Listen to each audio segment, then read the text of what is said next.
Mm-hmm. Okay, started. Camera zooms in Miranda Esper's studio as she in full Macarla, Mistress of Midnight Garb, looks at the camera and says, "Good evening, and welcome to our Offbeat melody.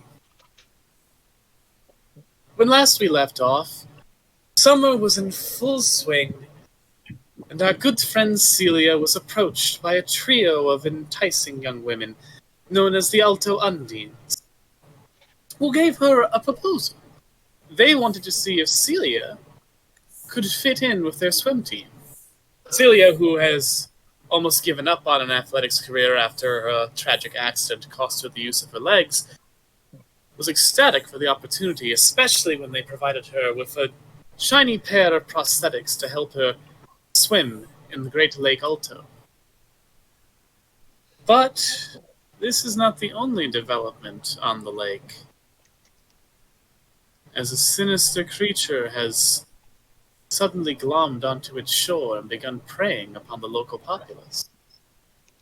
And rumor has it that the great Alto Pogo, guardian of sea, is dying, which means the position of guardian of the sea in Melody will soon be vacant and waiting for a new master. What dark turns does our story have in store? Find out. This time on Melody Ball Z. You're so close. I was literally waiting. I almost made it. I knew I wouldn't get to that take without interruption. Her phone rings. Hello? What happens if I shed my skin? What? I shed off all of my skin. Where are you, Zoe? In the hospital? Okay, I'll be there. Hey guys, we're gonna have to finish the shoot tomorrow. Rodney, you're fired. Okay. If I see you on this set again, I will have security throw you out. All right, bye everyone. Fuck you, Macarla. Fuck you. I'm glad Rodney's okay. Fuck you, Rodney. I'm glad Rodney's okay after that glass accident, at least. All right. So, Zoe, I guess we're opening here. Actually, had a different first scene planned, but now. Out of all the people you could have called Zoe, you went Macarla? Because it's like midnight. Everyone else is asleep, and she knows Macarla does a late night show. All right, it is fucking like 1 a.m. when Exactly. when you hear a nurse's feet click clack as Macarla enters. Is like, this isn't really visiting hours. She's like, yeah, I know, but it's a medical emergency. I'm like an ant. Listen, I know what's up. Just let me through. All right. Really? Security's that lax. Are you complaining? No, it's just. All right. Macarla enters your room. She's on her Full bed, and not Miranda. It's she's in the full Macarla, Mistress of Midnight garb. She did not change on the way there. Oh. She closes the door as soon as she gets in. She's like, and she sees you sitting with like a pile of your skin there, and she's like, She has like her knees pulled up to her chest. okay. Also, Macarla's wondering why it's so lax when the hospital previously had a luchador running through its halls. Yeah, and the cat killed a man yesterday. Zoe, have you ever been abducted by the Kaleidoscope Men? No, I don't think so. Okay, let me see you a second. And Macarla, for the first time ever, pulls off one of her gloves, and when she does, you realize that her pinky finger is a prosthetic. Oh. And that her actual hand is far less human than it appears when gloved. Oh. that her fingers are much longer. There's 3 fingers and 1 thumb. They're much longer and they terminate in nail-less points. And they actually are multi-jointed and kind of have to curl up to make a resemblance of a human finger. As she touches your skin, She doesn't say anything. okay. Well, it feels like normal human skin. Are you sure? Yeah. She looks at the skin pile you've left at the bottom of the bed, and she examines it with her, picks it up and examines it.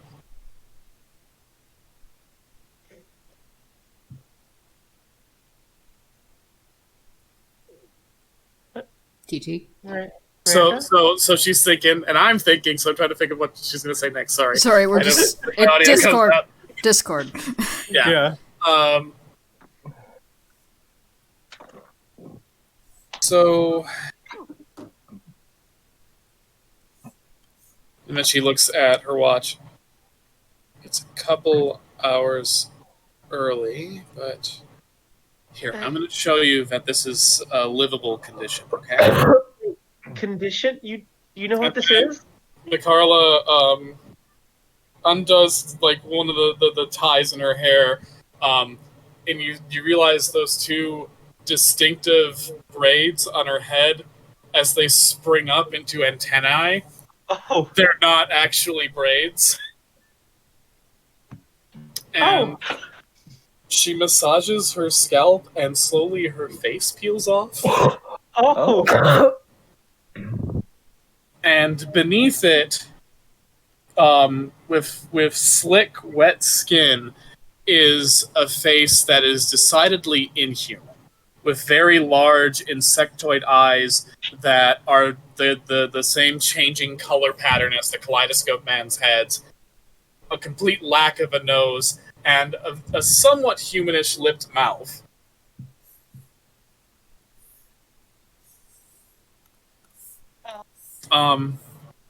She sheds a great deal of her skin beneath the Miranda, the Mikarla Mistress of Midnight robes, and eventually manages to shuffle out of it while staying clothed. Because she's an actress, they're skilled at doing that shit. Yeah. And you realize that underneath that skin, Miranda Esper is significantly less human than she normally appears. Yeah. Have you always been like this? No. I started undergoing the metamorphosis when I was around 25.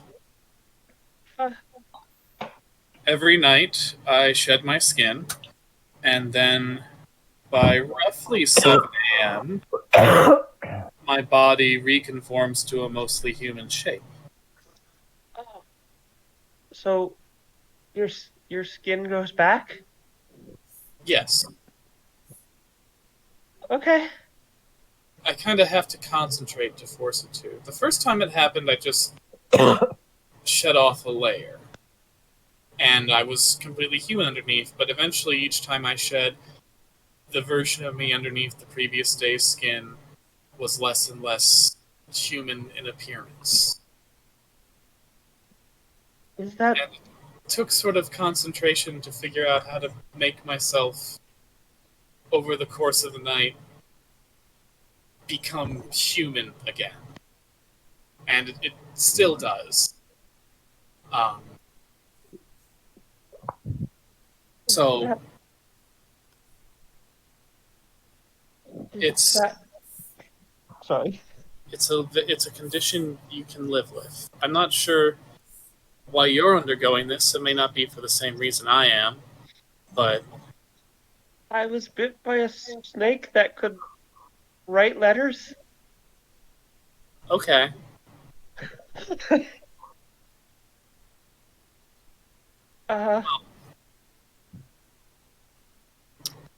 So don't be afraid, okay? Be not afraid. Just because this is scary doesn't mean that you can't live a normal human life. Okay? You're just gonna have to make some adjustments, and I'm perfectly willing to help you get through this, okay?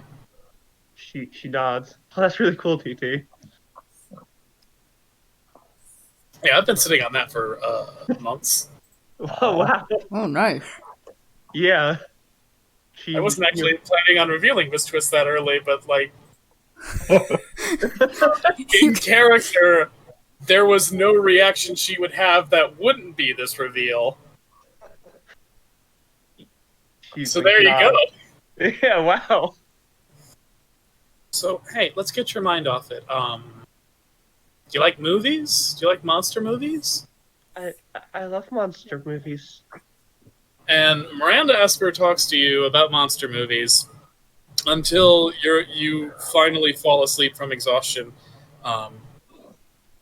And when you wake up in the morning, she is there, passed out on a chair in the hospital, once again looking mostly human, save for the fact that she's got these horrible alien claw hands because she forgot to put on her gloves when she finally passed out. Oh. I imagine if someone walked by that's like, oh, just another weird prop. It's really good that these hospitals have not caught up to the idea of having security cameras yet. But also very bad. Miranda? What? She holds up a hand and points to her hand. Oh, shit. She quickly puts on her gloves. And she takes her skin and your skin and just shoves them into her purse. It's like, okay, I don't know how long I was sleeping on that chair, but it was definitely long enough to get a crick in the neck. Are you okay? Are the others going to come for you at some point? I'm guessing Hal or... Yeah, he knows you're here, right? Yeah, I'm gonna boogie, but yeah, you did a smart thing calling me. We'll keep in touch, okay? We'll get you through this. Miranda? Yeah? Thank you. Yeah, no problem, kid. She Now gives you guys Miranda, know she gives exactly Miranda a why. hug. Oh, that's sweet. Now you guys know exactly why Miranda Esper looks supernaturally young. Yeah. Because she's literally been shedding her skin before it can wrinkle every day since she was 25. Wow, that's really cool. Mm-hmm. Built up into the character. Been saving that one for a fucking long time. Oh, well. So, a few hours later, at the Wax Museum, Kaiko, you've just come into work. Simon's there, notably with his hair done up differently. He slicked it back. It looks terrible, but in a different way than normal. Hey, Kaiko, I've been wanting to talk to you before anyone else gets here. So, you were attracted to men, right? I'm not having a conversation today. No. I don't. No. What I mean is, like, you do find men attractive and thus would know what makes a man attractive, to some extent.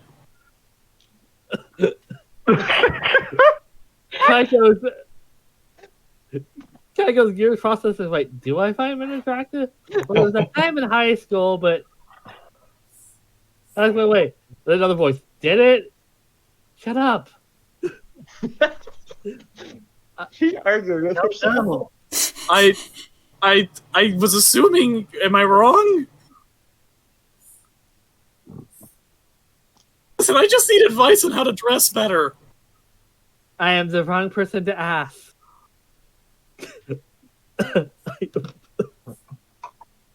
Kaiko meanwhile is going down a question she has never hasn't asked herself in since she was 16. It's like, wow, do I want to bone my best friend or not? No, it's like, I shit, knew this what was am I gonna be a into? conversation. It's like, yeah, what am I into? I didn't mean to get you on a journey of self-discovery, but I guess you're gonna figure that one out for the rest of the day. I didn't think that would be a stubborn rape, but okay. I mean, some of those monster suit actors were pretty. Shut up. Some of those what? People in monster suits were pretty. Oh. Well, all right. Kaiko just now, huh? She's blue screening. Well, all things considered. So Kaika's gonna be ignoring Simon the rest of the day as her mind processes this new information. A worse reaction to that one, I guess. Yeah. Well, that's one option off the list. Other girls I know. No, And probably you shouldn't ask Miranda. That's going to seem like a come on. What? Zoe? But her fashion sense is terrible. Oh, whoa. To be fair, you've been homeless. You haven't really had the option to buy a lot of clothes. Kaiko break through concentration. Glass houses, Simon. Glass houses. I'm not making a judgment. I'm just saying.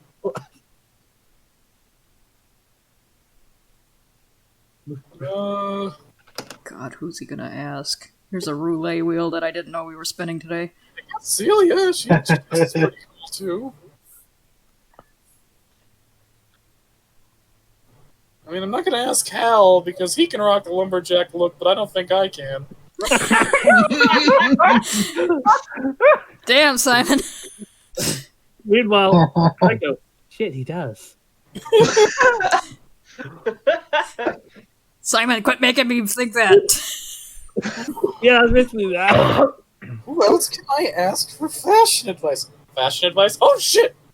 And Mallory Masters walks into the building. You're talking about fashion? Actually, Kaiko, I've been meaning to ask you about that. You seem to have a pretty chic way of dressing, and I have yet to find where the good stores that sell clothes are here.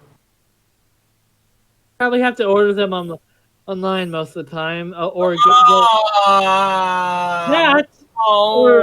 go to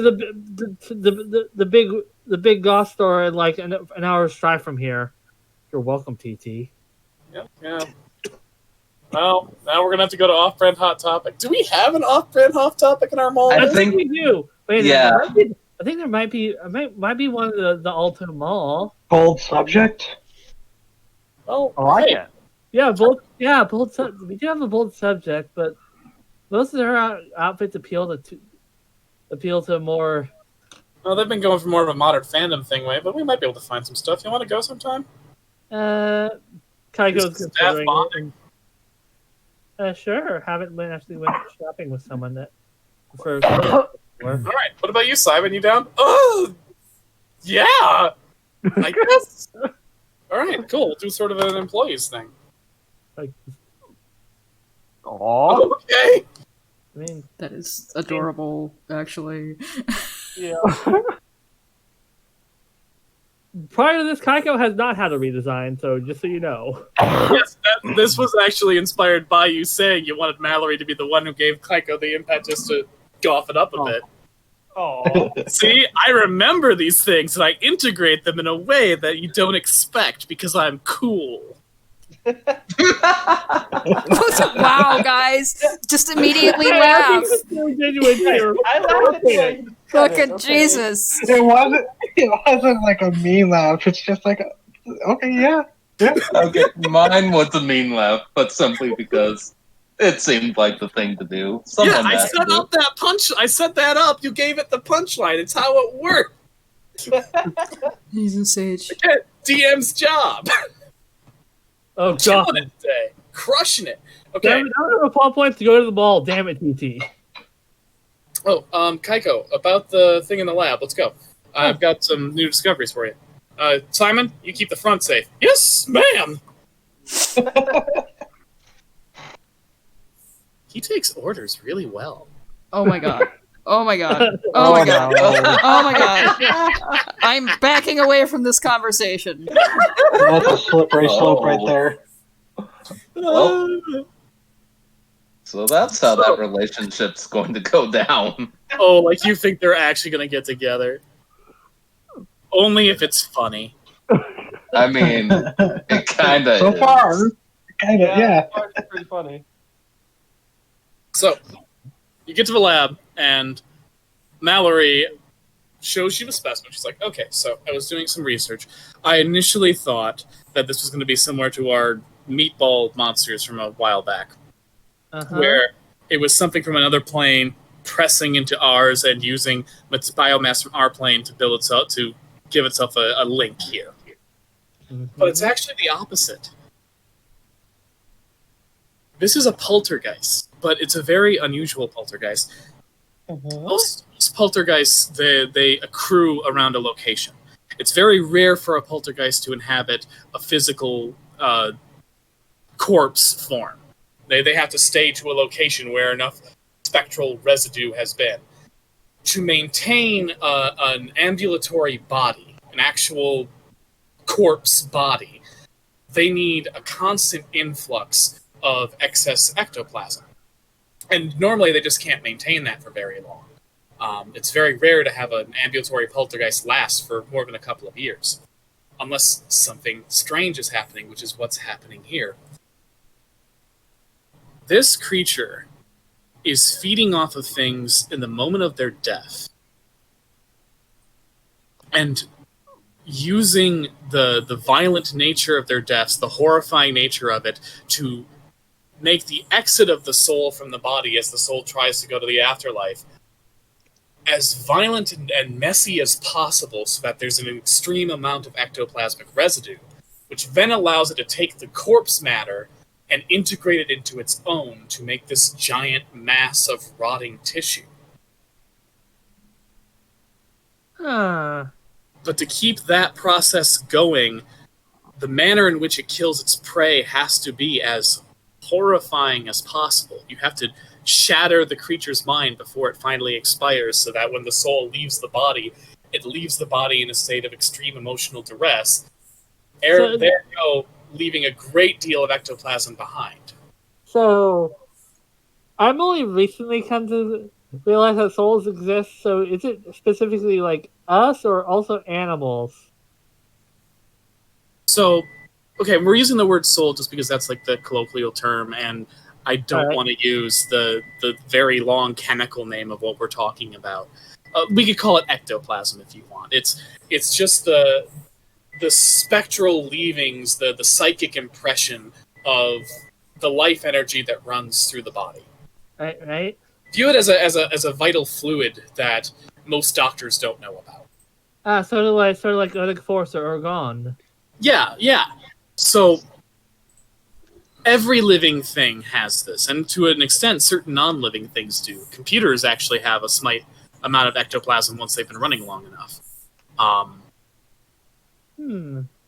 So it's draining the ectoplasm from things. When a creature dies, most of the ectoplasm releases from the body and disperses into another plane of existence. We can call it the afterlife, but the idea that it's actually any of the afterlives really wrote about by religion is incredibly dubious. No one has traveled to that plane. We don't know what it's like. Oh, hi, Drake. We don't know if any actual personality remains from that transition. All you know is that most of the ectoplasm is supposed to disperse into another plane. It's why ghosts are unique, because they're ectoplasm that hasn't gone through that transition yet. And poltergeists are particularly unique because they are a collection of ectoplasmic residue from multiple different things. A lot of horrible things have to have happened to shatter some spirits, if you will, to make a poltergeist. Okay. And to make one capable of piloting a puppet corpse, especially one as elaborate as this, that requires a lot of horrific violence. What we've got here is a creature that feeds on death, not on the dead, but on the act the event of death itself.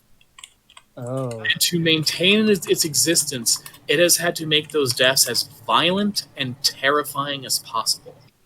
It's really quite fascinating. Oh.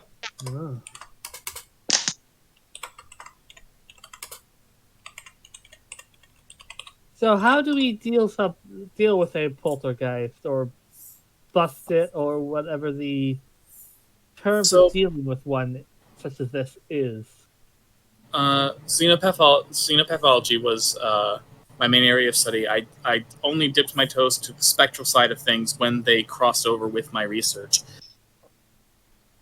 I'm able to understand how this creature is infecting and assimilating flesh. I don't know enough about ectoplasmic entities to really give you like a good armament against it. But Isaac might know a person. I imagine Right now- I imagine Isaac's walking through the door right now if she says that. Right now, the best thing I've got for you is that if you dehydrate one of these bastards, that flesh dies real quick. The downside is I'm assuming that whatever the source of this is a lot bigger than our little floaty friend in the tank here. That's concerning. And also concerning how it comprises itself, since that means a lot more people are probably going to die before whatever happens.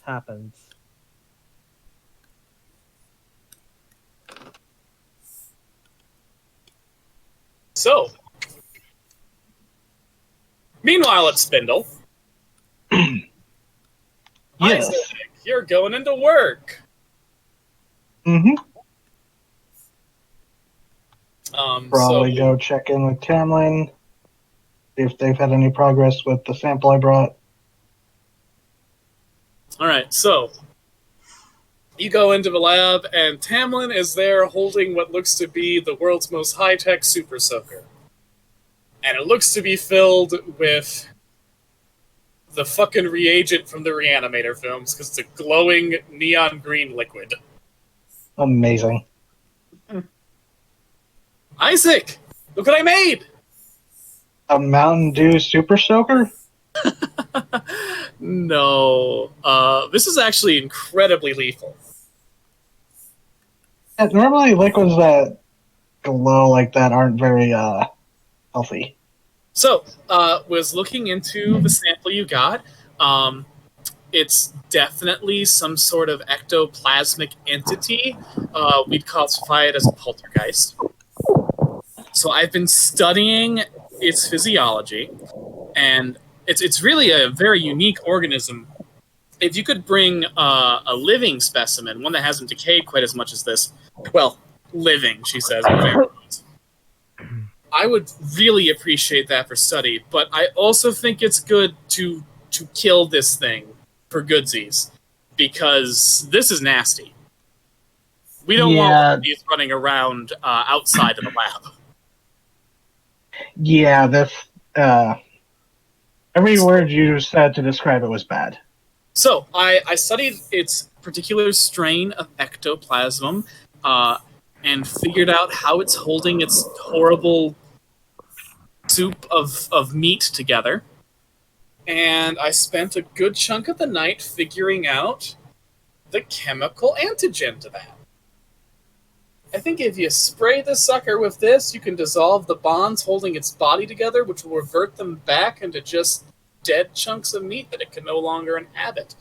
You do it enough, and the ectoplasmic entity will be forced to leave its body entirely and hopefully disperse back to whatever plane it's supposed to go to.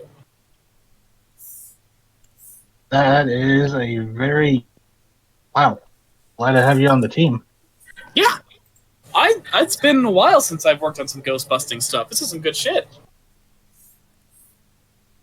Have they still not transferred anyone into the necrobiology department?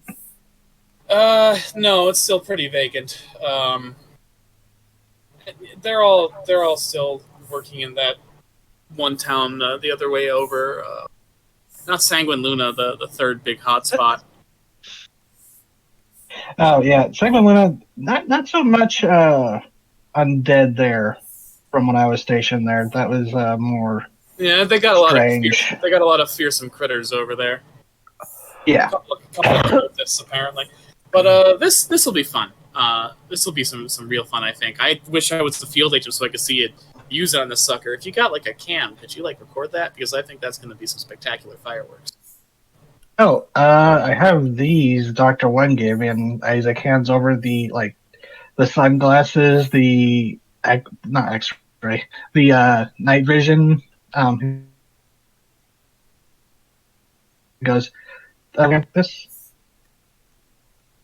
All right, I think we can make this work. I don't know how much it's going to take to kill this thing, and I did not have time to synthesize a lot for your trial run today. So if it turns out to be really big, I would retreat because I don't think you're going to have enough to take down the whole thing. But by tomorrow, I should have enough to give you plenty of ammunition. I'd say there's about 5 shots this today. All right, perfect. I'll try to save it for the core or whatever is holding this thing together. All right, you're. I'm not sure how big it is, so you might need a lot to take it down. But at the very least, this should. After a boat. Well, thank you. This is good work. And Isaac picks it up. It's like, I feel like, remember that old movie, Men in Black? Like, yeah. This just feels like straight out of that. Yeah, isn't it fun? We're sort of like Oh, the Men in Black or the Ghostbusters. We're doing a cool job. It just makes you almost not think about the potential moral qualms of working here. Jesus. And she sort of stares into the distance for a minute. So I'll go kill the monster. Let's just focus on that. Yes. Yeah, well, it's going to be a big celebration once this thing's taken care of, because this thing, I think, is already quite active. All right. Well, I'll get to working on synthesizing more antigen then. I haven't been gendering Tamlin pics on accident, have I? You've been calling things. A few times. Ah, shit. They're non-binary. Well, you know what? They're gender fluid. They can be male or female if they want to on occasion. Yeah, Last yeah. person you referred them as male, so. Their pronouns are she and they. Aw. All right, there we go. Also like Oswin.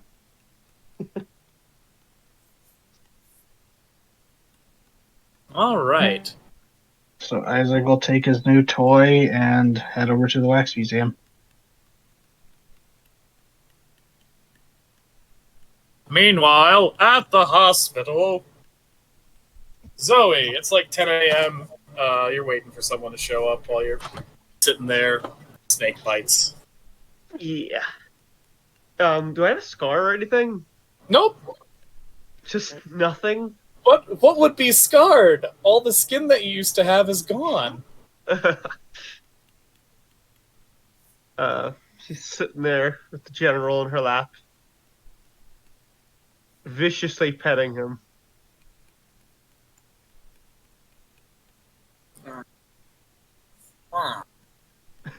Sorry, rough night, General. I can't purr, so I'm just gonna make him meow contentedly. But who walks in but Hal? Because I'm forcing him to at gunpoint. You get in there and you have a nice tender moment with your friend. God damn it. Also, For everyone a second, with the voice you used, it sounded like the doctor that the general killed. Just walking in holding Hal at gunpoint. Oh, move. Bitch. Okay. Meanwhile, everyone gets a text into the group DM. I just want you to know Simon's a dick for making me think for what I'm thinking right now. Hal just looks at his phone really confused as he walks in the door. Like, alright, can I go? Ask Hey, about Hal. that one later. Hi, Zoe, do you feel any better? Define better? Like you're not dying of a snake bite? Well, I feel great. But Hey, that's good. we need to talk about something when we're out of here. Okay. She shoots a text to Miranda as they're getting ready to go, asking if what happened, what she saw last night is something she'd prefer kept secret. It takes 10 minutes for Miranda to reply to a text. And it's like, okay, first up, do not text me before noon. Second, who do you want to tell I'm an alien monster to? Text is back. First, you're not an alien monster. You're cool. Second, the gang. Yeah, that's fine. And I Miranda. can be an alien monster and cool, thank you very much. He's a horror movie host. Miranda's He's not gonna hopefully take monster listen to as hear you, well. little shit. I think we need to do this with the whole gang, Hal. Because, some things happened. Okay. In Wanna fact, drive over Good. to the wax museum then? I think most of them are over there. yeah, that's a good idea. I think Oren might want to hear it too.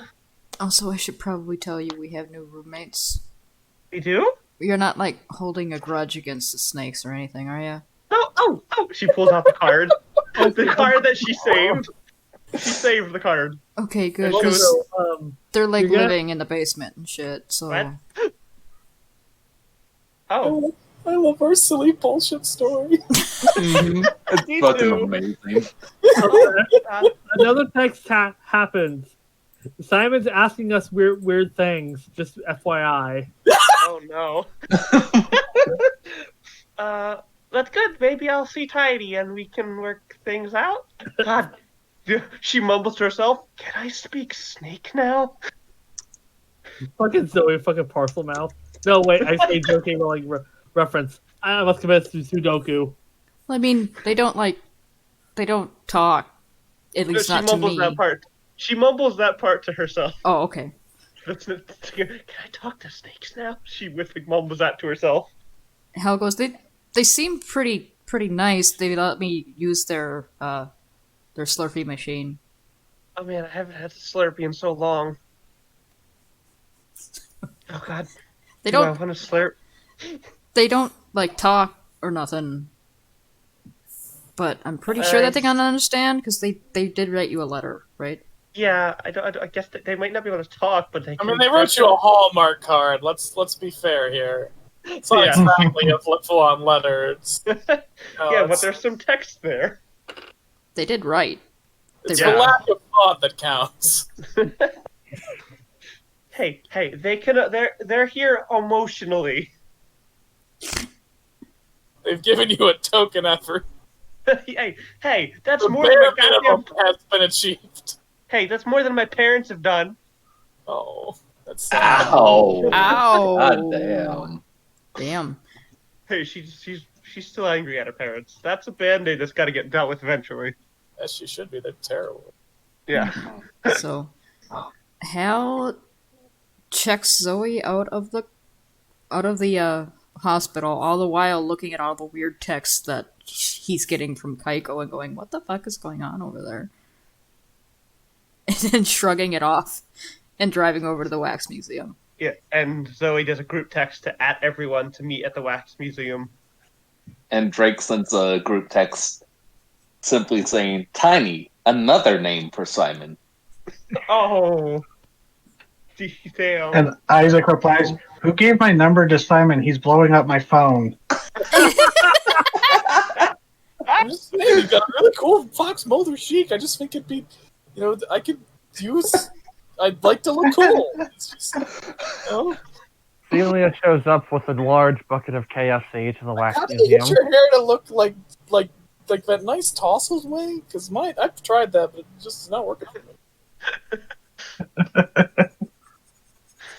Oh, Simon. Also, weird flex, but do you know how to ask a woman out? Ah, women. Oh,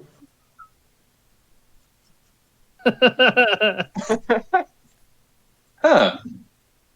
Oh, imagine in principle they're the same. not missing a beat, Simon. Props to him, at least, All I right. guess. Who's Yeah. calling the rest of the group? Who's what? Celia shows up with a large bucket of KFC. You mean the Confederate States of Chicken? Yeah, 'Cause those. we don't have Kentucky Fried Chicken. We have the Confederate States of Chicken in this reality. Jesus. CFC. Also Yeah. known as Bigot Chicken. Oh, We had- God. We had to mix it with Chick-fil-A. Oh, my God. What unholy abomination have you guys created? Listen, the chicken is delicious, but it does cost a little bit of your soul. That's why Kaika Alright. makes sure she's never the one who has to pay for it. Jesus. Alright, so that's Celia's just showing up with chicken. Zoe and Hal are on the way. Kaiko's already there. Isaac's already there. Fine, fine. I pretended to be sick in the lobby and they bribed me not to report it. God damn it. It's amazing how often that gambit has worked for you. It's like the third time. You can't stop the craving, Simon. Hey, Celia, how do you think men should dress? In a manner that they find personally satisfactory to their own need for expression. Yeah, but what if they want to, like, impress somebody? Yeah, I think if you want to impress somebody, you should be your best self, not try to conform to their interests. Why? Yeah, but what if that's not been working out for you? Well, then maybe they're not the person for you.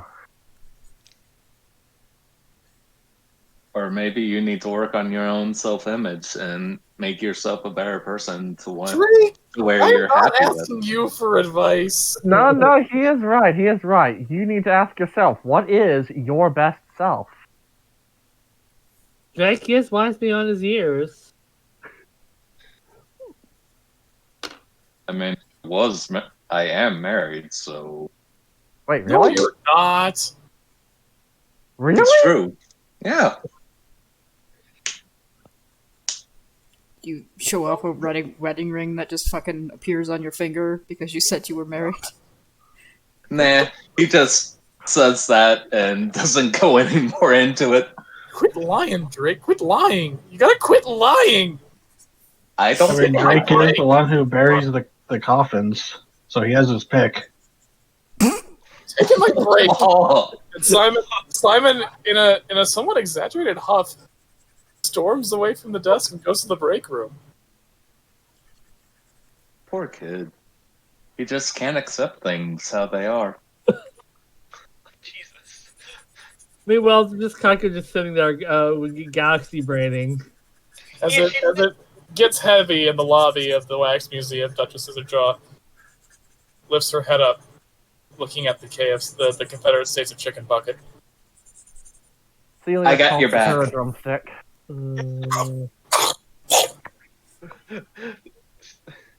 Psycho can't even stop her. The entire drumstick fits in her mouth, but she still finds a way to make the bones snap audibly when she chews it. Remind me, Drake, do you still eat? I do on occasion. She offers him a wing. Thank you. And he tosses it to Duchess. God, now I want fried chicken. God damn it. Yeah, me too. God damn it. I'm having fish and chips tonight, so Damn it. Listen, I am not giving Bigot Chicken any power. They may not actually be able to do it, but I'm not risking it. Also, how could I say no to that phase? And it's just Duchess looking the same. Duchess with her fucking guillotine mouths wide open, ready Also, for more food. Also, Kaiko's like, so what we're dealing with is some sort of poltergeist in a corpse suit. Huh. Oddly, yeah. That makes itself bigger by committing violent acts of death. Yeah, that's about what they said at Spindle. So, It's like the anti-Drake. Okay, by this point, Hal and Zoe Oh, have yeah, walked they're in the walking door, in. right? so Yeah. you hear as I walk in. So we're gonna need to buy a boat. What? What? What size boat, though? Because I don't want to be in a situation where it's like, you need a bigger boat. And it's like, ah, come on. This was the only one they had. No, we need to set the guidelines for what kind of boat we're getting. We're dealing with something really big. Think Alto Pogo sized. Doesn't Orin have a good boat? He does. So he's just staring at all this. Zoe, can you eat yet? Oh yeah, I don't see why not. Yeah, you Did get can. chicken? Oh, thanks. Takes the chicken. Uh, eyes. Yeah. Mhm. Everyone's here, right? Right. Yeah. Yep. Duchess of Jaw nods. So she may just be nodding in her goal to eat some of the chicken that's in your hand. I think we need to talk about some things with Orin, maybe. Is Orin here? Orin is not. Damn it. Well, When was the last time we saw him? Oh, he's been out and about doing things. It's big season. It's summer season, so that's been a lot of weird sightings happen. A lot of potential new people letting out loose. So you get all the tourists just letting all the tourists with their own weird sightings. So Orin, because he spends a lot of money on his employees, does not actually have that many employees, and so spends a lot of time doing a lot of the nitty gritty of making sure the advertising for the tourist trap is set to himself, as opposed to getting someone else to do it. You know, he makes sure that it's that flyers are in it. You know, the stands at rest stops and the like. He makes sure the billboards are up. Mhm. He's He's what a actually, manager should be. yeah, he's very busy during the summer. He does a lot of work to keep this place afloat, which is weird because it makes very little profit. aw.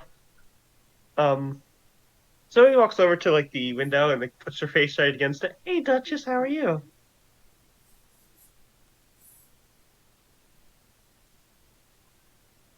Locks She wants eyes.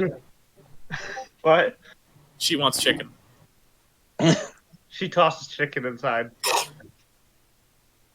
Taiko size and gets the bucket with like the actual full raw chickens.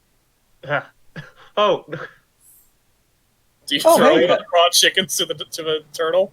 Yeah, imagine like they do with what they feed the crocodiles with like the whole like deheaded chicken that's all plucked with feathers. And you do, and it is an impressive sight seeing that turtle just tear that chicken to shreds. It's like how they feed the crocodiles in zoos. They just toss full chickens in. And I imagine And you watch Duchess Scissorjaw dismantle them. and now we have an actual like giant fucking sewer gator and a fucking actual giant fucking snake. Zoe Yeah. watches that happen and licks her lips. Well, this is weird. Yep. Hey guys, let's go in the other room, okay? Okay. Okay. And she Go like to one of the other rooms, which is the laboratory. Mallory Masters is there with a cup of Joe. just, Oh, hey, guys. this Hey, Mallory, did you get chicken? No, thank you. Maybe a different room, guys. What other rooms do we have besides random exhibit rooms? Whoa, That okay. works. I'll just go to the break room. Jeez. No, it's nothing. It's fine. It- It's fine. You got Monster Hunter business or whatever. I'll just go to the break room. It's fine. Be warned, Mallory. Simon is being a little bit moody. Okay, seemed okay to me, but whatever. I Now, think you all need to sit down. I'll stand. Thank you Are very you playing into much. some sort of snake monster? Can you get bit by a magical snake? She stares at Kaiko. Wow. What, are you Oh. aware thing? Well, I mean, they're magical snakes, Zoe. You can just tell us if some weird shit's happening. Mhm. You were purple and green I yesterday. shed my entire layer of skin last night. Ah, Oh, you mean like the conspiracy theories about Miranda? Wait, I was Yeah. joking. Are you actually a were snake? About that? Wait, mhm. you mean all at once? Yeah, well, I like wiggled out of it. Wait. Do you still have it? No. Hey, let me finish, guys. I, it was really late at night, and like 1 in the morning, and I knew you guys would all be asleep. So the only one I can think of who would be awake was Miranda. So I texted Miranda, and she came to the hospital. They have no security. It's awful. But to help me feel better, she peeled off her skin too. Ah, Are you sure interesting. Like, you didn't dream that? Because I see a lot of races online saying that about her. No, I'm serious. It was she helped me calm down. I was kind of freaking out. Aww. Is this tied to her Yeah, she history with the kaleidoscope men? she looked half kaleidoscope man, half human. Are you allowed to tell us that? I asked. She said it was okay to tell you guys. Yeah, you've got the text to prove it. Okay. Yeah. Okay.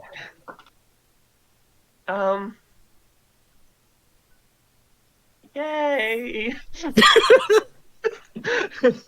I mean, does it matter? I don't. Are you still Zoe? Zoe, are you still Zoe? What? Yeah. Then it doesn't I don't- matter. What? It doesn't matter. You take your skin off all you want. You're still the same person, right? I think so. Then it doesn't matter. Yeah, I don't know. I think Mm. I feel As a little. long as you're not being hurt by it, and you're still No, the same person. No, I feel pretty good. Like I don't even have a scar. She shows off her hand. Then you're still the same person, and it doesn't matter. Yeah, Your just skin does look live. a lot smooth than it used to be. Yeah, it's like baby smooth, it looks like. I mean, I guess. I mean, I don't know if you expected us to treat you differently because you shed your skin, but No, I didn't think you would. But like, it's like, also, this is that weird, is a rather right? long. This is Oh, weird, right? like that's weird. Not gonna lie, that like we've seen some weird things around here, but that is pretty weird. I mean, Will it's, Smith pose at Isaac. See? it's Is there weird. any weirder I than mean, Drake, it's almost though? as weird as the Slurpee Bandits from a few years back. I mean, What? sure, it's weird, but none of the weird things we've seen that are still with us, like Mothman or anything, are bad. So, Yeah, It shapeshifting might actually be better. It might actually be better for you to go through this now while you're still young, when your body's still going through enough changes where it can handle it. Her face like twists. Like, I'm glad I'm not the only one who picked up on the subtext of the situation. Yeah. like she makes this face, Celia. Like, I was one to ask is how Zoe looks more feminine after shedding her skin. Yeah, I'm gonna say so. like her face is like she makes this face and like kind of stares at Celia a little bit. Zoe, Huh? in all honesty, I saw Uli Power's toupee come alive and then rally other toupees to form a gang. This is nowhere near that weird. Okay, guys, Whoa! Dial that back several paces, Drake. Lily Prowler has a toupee. He had a toupee. Wait a Had. second. So the hair raisers are still going? Was this in the Guys. Bewitchville or? Okay, yeah, sorry. Back to topic. Guys, I know we've seen a bunch of weird stuff and we've seen weirder, but I just this is still really weird for me. I shed all of my skin after getting bitten by a snake. I don't know what's happening. It'll be fine, Zoe. We'll figure out what's going on. We'll make sure it's not hurting you, and if you want to stop it, we can, if we can figure out how. Zoe, I mean, can you show me the bite? There's no bite left. She like shows her Huh. hand. It's gone. Huh, that was It's really been hemotoxin pretty too. weird That usually about the leaves a fact scar. That's Honestly- Simon's asking all of us for relationship advice. What? What? Yeah. Wait, Simon's asking for relationship advice? Yet, Well, he- ironically. Oh. Yet, Well, iron- he's kind of sort of wanting to dress himself better. Oh, well, I And ask me questions that I haven't asked myself in decades. Oh, Like what? Ironically enough, he. Like what, Kaiko? yeah, what questions, Kaiko? Oh, like what kind of people I'm into. Ah. Hmm. Oh, I mean, I Yeah, know well- what kind of people These are I'm questions into, I haven't but asked myself in a decade. I don't know what's sadder. Ironically I mean- enough, he did not ask the one person who was married, or is married, pardon. you're married. Yeah. Oh, I mean, put today's just a day of revelations, huh? finding a box to fit yourself into is something you should do because it makes you feel more comfortable or validated. It's not something you have to do. Alcohol. Who's your wife, Drake? Does she live at the graveyard? I don't know. What? Drake? Drake? Is she in one of the graves? Drake? Please don't answer any of those questions. I would Oh, prefer I you wasn't didn't. planning to. You guys ain't getting Jack. Okay, that's good. I don't want to know. Okay, her name is Jack, apparently. Yes, Jacqueline. Wait, Jacqueline Hyde? That was her? Zoe, the one who told everyone else to sit down, now has to sit down herself just to process everything that is happening right now. Zoe. By the way- Celia puts a hand on Zoe's shoulder. A greasy, greasy hand. She flinches a little bit. Sorry. Look, she starts licking the honey mustard off her fingers. Celia, go wash your hands, please. But not in that tank. In a sec.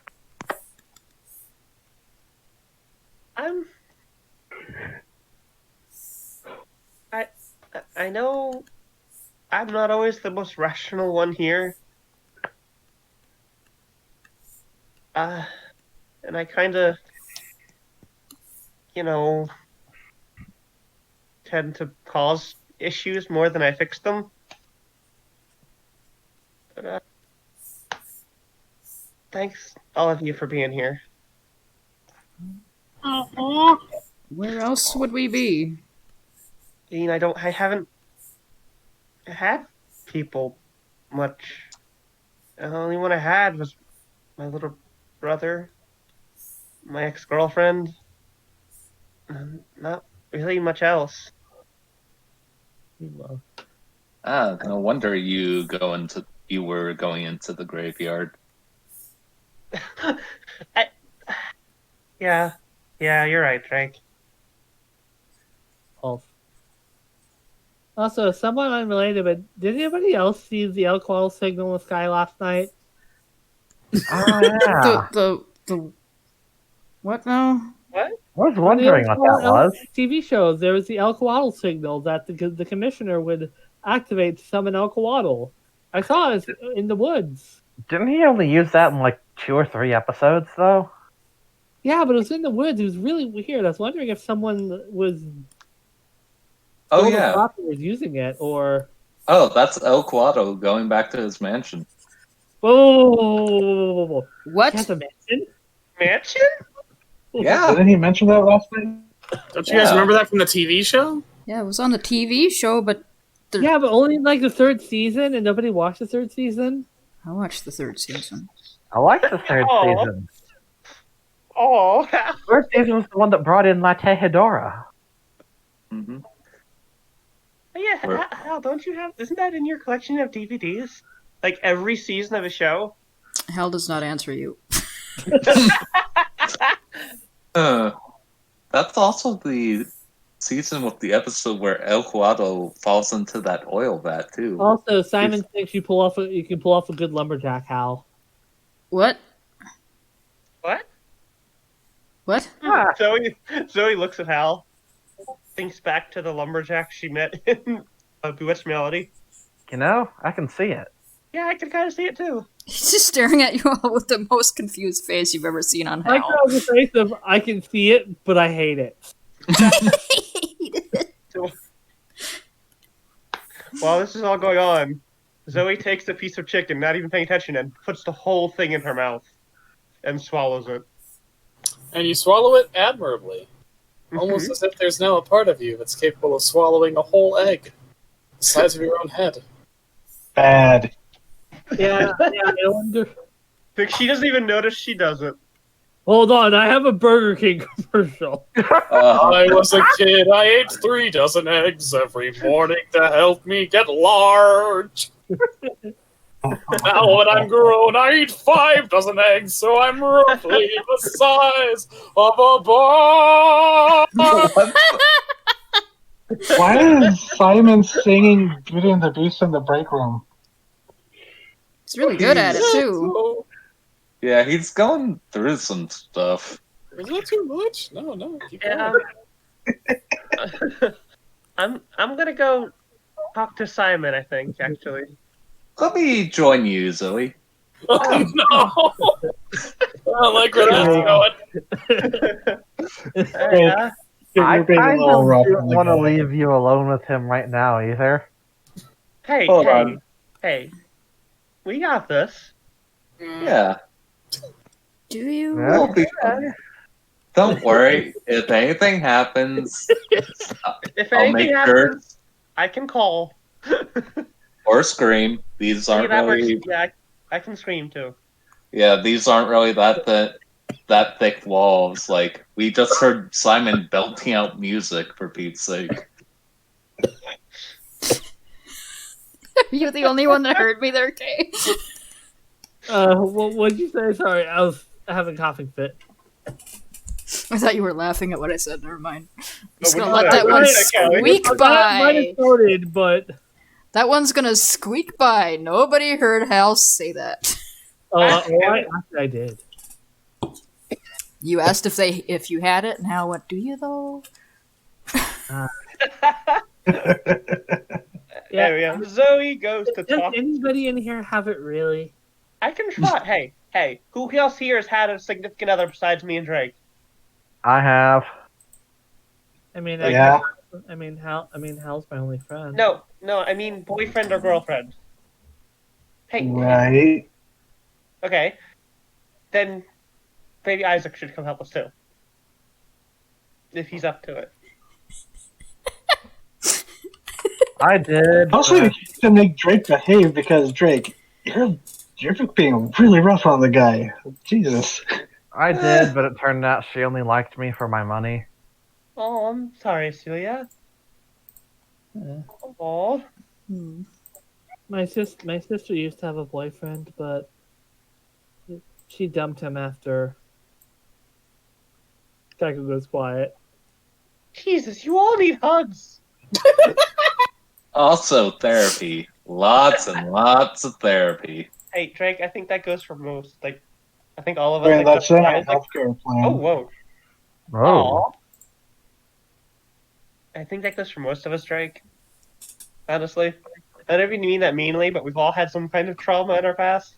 No, I'm saying that as a fact. Like, you guys, seriously, when you are able to, please get therapy. You need to work on it. Anyway, I'm gonna go check on Simon. Yes, come on. She goes to check on Simon. All And right. as they are walking, Drake says, "So Zoe, I Hmm? noticed something yesterday. What's up? When I came into your hospital room, you seemed very freaked out. What up with that?" What What do you mean? When I got bit by a snake? N- but Oh specifically when you looked, shit! I forgot about that. yeah, you looked like really freaked out, like you were seeing the souls of the damned or something like that. I s- okay, you remember when I took a picture of you with my camera Mm-hmm. and Yes. like saw like I guess like all the people who are a part of you or something? Mm-hmm. Imagine that, but condensed into a human shape. Ah, okay, so that's what you saw. Okay, good, good. Yeah. Um.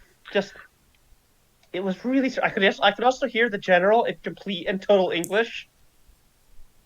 I mean, that's just normal. I don't know how you can't hear him. I mean, no, I can understand them, but like it wasn't like usually when I'm talking to the general, there's it's I understand them, but there's like a filter. Mm-hmm. There was like nothing at all. He was just him completely speaking in English with this really deep voice. Maybe maybe the venom going through your body was clearing out your ears somehow. I don't know. He said I was Or, high. I He mean, said I was high as fuck. yeah, who Isaac's just been standing there listening to the whole thing. He's like, yeah, snake venom is known to cause some pretty intense hallucinations, but these don't seem like normal snakes, so I mean, That's maybe. fair. Either Yeah. way, you went through some trauma, Zoe. Here, pulls the $20 out of his pocket. Go and buy a nice smoothie or something. What? uh, thanks, Drake. Confusedly pockets the $20. In the next room, Wait, Simon's check wallet the feels ear. slightly lighter. She goes in to talk to Simon. Okay. You guys go into the break room and you see Simon and Mallory across each other from the table. Mallory is refilling her coffee cup. Mhm. So you never tried out. I mean, I was happy on crew. Yeah, but Simon, you've got a very good voice. You should have tried out like at least once. I'm not sure I could handle the attention. You'd be fine. Hey, Simon. Oh, hey guys. Done of your private talk that we can't be in on? Yeah, I I think mean, so. it's I mean, really honestly, I think you probably would have been useful in the discussion, but maybe later. I would agree, but it's what Zoe wanted. Oh yeah, I'll talk about it later. So did you guys know that Simon actually has like some actual like vocal training? Really? yeah, we heard. Yeah, he's Yeah. a theater kid. Dude did choir for like 6 years. Oh, Hmm. Simon, that's pretty cool. I heard you were a little down, and I was coming to see if I could help. Oh, I don't know where you heard that from. I'm doing pretty okay. You sure? Does Melody have a community theater scene? And Simon, like you're saying, we should look into that. There's got to be someone who knows some place going. There is, but it usually happens at the art fair, and it's dominated by. Jesus. Yeah, I've heard Aw. about that. I've heard about the art fair's problems. Really? There's got to be some people who want to put together like an independent theater scene, though. Maybe we should, Yeah, I think you might want to go try to seek out the satanic cult of Melody. yeah, we should. Yeah, let's look up some Satanists, Simon. Okay. Yeah, that's a good idea, Simon. It's Find not Isaac laughing. Finding it's pretty hard because every time they try to establish a public meeting place, someone calls the cops on him for sacrificing children. Oh, that's not cool. Well, are they sacrificing children? No. No, it's just Christian. It's just. Well, that's just persecution. I would agree. Hal, you notice, is really quiet after you mention the Melody Art Fair and like stares off into the middle distance. Hal? Hal? What? Oh, Are you just okay? thinking about the Melody Art Fair and what Mom and me are gonna do this year. Aw. I never went to the art fair. I kind of skipped You out missed, on going. you missed nothing. You missed nothing. Mhm. Well, there's whatever Lyle Elzebel does is pretty fun. Who? All right, we'll find this Lyle Elzebel fellow. We'll look him up. At least until they chase him out. That's a great idea, Simon. You're down for it, Simon? Yeah. All right, cool. You guys done at my lab? Because I'd like to get back. I got some more tests to run. Yes. Yeah. Thank you. I appreciate it. And Mallory saunters out of the room. And a few seconds afterwards, someone's like, "Holy fuck! Simon. How did I get through that whole conversation?" Because you are stronger than you believe, Simon. Oh, Simon. Simon looks at you, Drake, and he looks at you very closely, and you see a whole bunch of emotions flicker in his face, but he articulates none of them. Simon, do you? I mean, I don't. She gets sits next to him, so it's just those two in the conversation. You have a crush on Mallory? What? I gotta go man the front register. And he Simon, just Simon. falls out of the room. God damn it, Simon! You can't run from your feelings! Yes, I can! You can't run forever, Simon. Eventually you have to stop. I work retail! It's literally what I'm paid to do! You can run, Simon, but you have to sleep. And your feelings will follow you into your nightmares. Kaiko, wow, if only he was more confident in everything else besides running away from his feelings. Well, he is a nerdy guy, so... Oh, I tried. No wonder the watchers watch Simon so much. This is entertaining. Yeah. Poor Isaac just points to like an empty corner of the room and is like, is that it? Just, You feel a nod of approval. okay. So, Yeah, he asked me what I look for in a boy, and I don't know. do you like boys or do you like girls? I don't know. Yeah, that's not really something you should just walk up to someone and assume. Yeah. I don't. I mean, I don't think it hurts to ask, but like, I don't. you never know. Hey, Hal, What? have you ever had a boyfriend or a girlfriend? No. That's fair. He's still staring off in the middle distance, thinking about the Melody Art Fair because it makes him so mad. I wonder what being in love is there's like. I mean, Hal did want, in terms of drawings, Hal did say he wants to have a really close friendship with Alcoatl, but we already have it now, so. Mhm. Yep, I my wonder dreams what it's have come true, Kaiko. He says this. Doesn't fucking look at anybody. I love that we're ping-ponging the awkwardness back at each other, and we're awkwardly pinging it back at the other. Awkward ping ball. I wonder Awkward what- realization ping pong. I wonder what it's like to be in love. Oh, you'll find someone someday, Celia. I mean, look, if I could find someone, years ago, I'm sure you're definitely gonna find somebody. I mean, it's not that I'm still with her, but Just make sure not to run into it or rush into it. he's right. That's pretty good advice, Finding actually. somebody is really nice, but you don't want to force it on yourself, or someone else.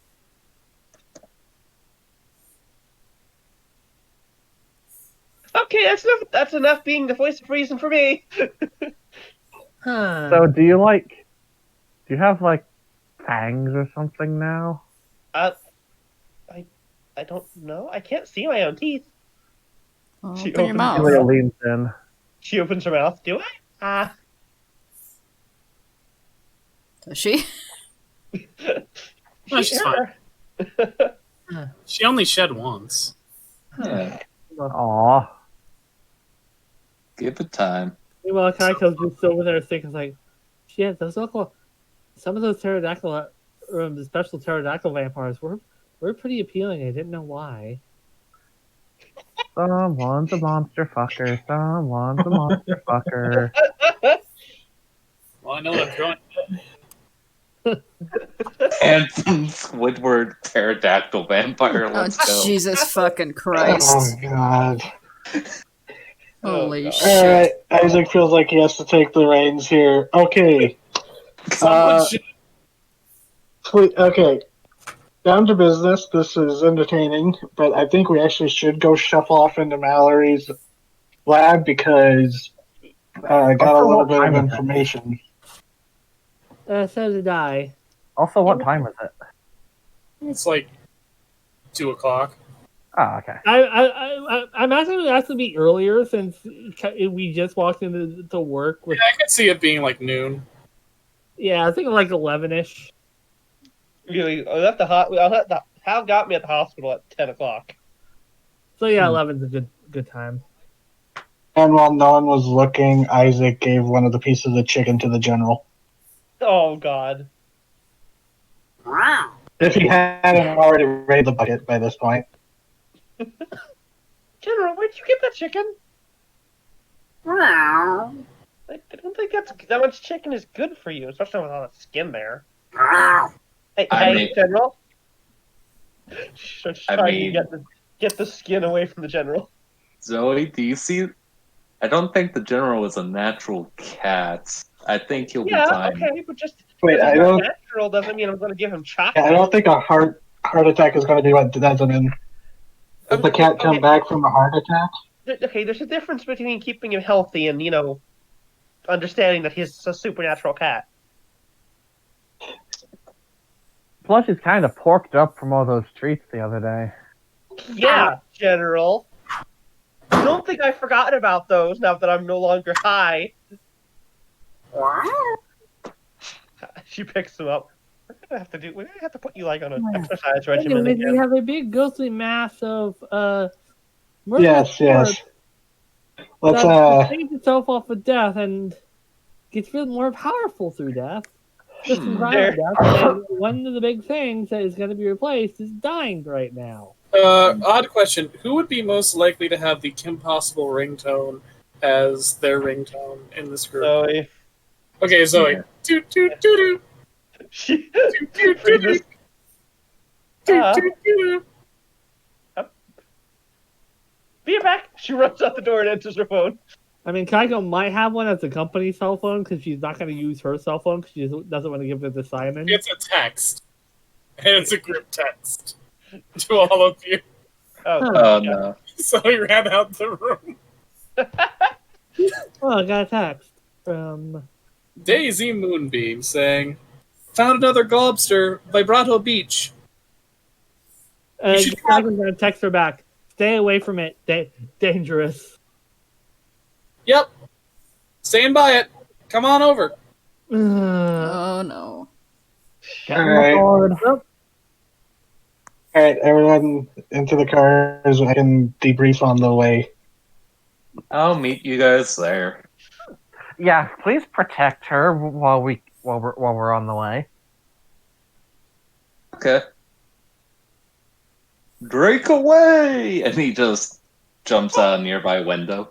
I am reminded that the DM of this particular game is encouraged to put NPCs in danger. And I suddenly don't like it. He did not invent the whole Nanako.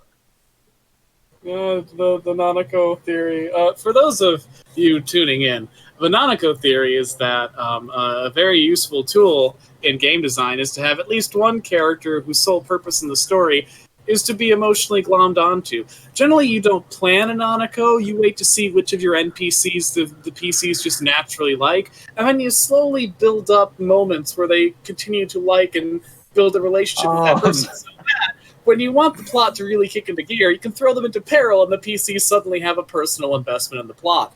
It's named the character from Persona 4 named Nanako, who's a little kid whose dad is a cop, so he's away from home most nights because there's a murder mystery going on, and you are living at her house because she's your cousin, and she's like 10 years old, and everything's like just so much, but she deals with so much of it, and she's so brave. And then about 2/3 of the way into the story, maybe a bit more, someone kidnaps her and threatens her with mortal peril, and you're like, fuck, shit got real. That's Venonico, and I am very fond of that as a narrative device when planning a dungeon story. Anyway, unrelated to that. And Drake just ends up by Daisy. Hey, Daisy, what up? Oh, whoa. Were you looking for lobsters too? Yes. All right, what do you got? Oh, wait, look at that thing. And she points, and about 10 feet away on the beach, there is just this huge mass of rotting meat. And you can smell that shit, and it is rank. Hold on. Drake pulls out a clothespin and puts it on his nose. Want one? No, thank you. I'm, I tan a lot of animal carcasses, so I'm kind of used to that. Fair enough. Any idea when it ended up here? No idea. I was searching Vibrato Beach a lot last yesterday, and I went through this patch, and it wasn't here before, so it must have been during the night. So have we arrived yet? Nope. It's a bit of a drive. Drake teleported, so. Yeah. Kind of tempted to poke it with a stick. Sure we should do that before the rest of the team arrives?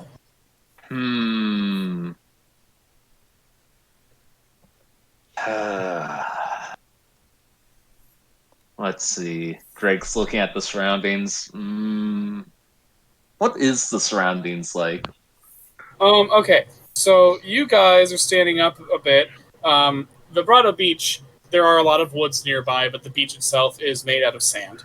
A little bit of mud on certain parts. It's not as upscale as Contralto Beach, so it's a little bit dirtier, a little bit more jank. The carcass is lying right next to the water's edge. You guys are about, I'd say, 10, 15 feet from that edge, so you're a fairly safe distance away.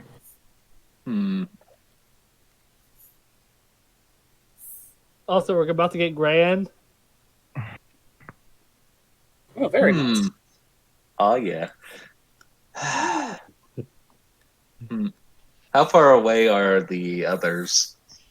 So it's going to be about a 15-minute drive for them, so they got a bit. Also, it's actually good that Drake's there first, since he's technically a park ranger. Yep. Oh, yeah. So he can he has authority to cordon off. And he's going to do just that. Daisy, you wait here. I'm going to make it so no one touches this thing. Aside from me, of course. Are there any rolls you'd like to make, Drake? Yeah, this seems like a really bad situation you should read.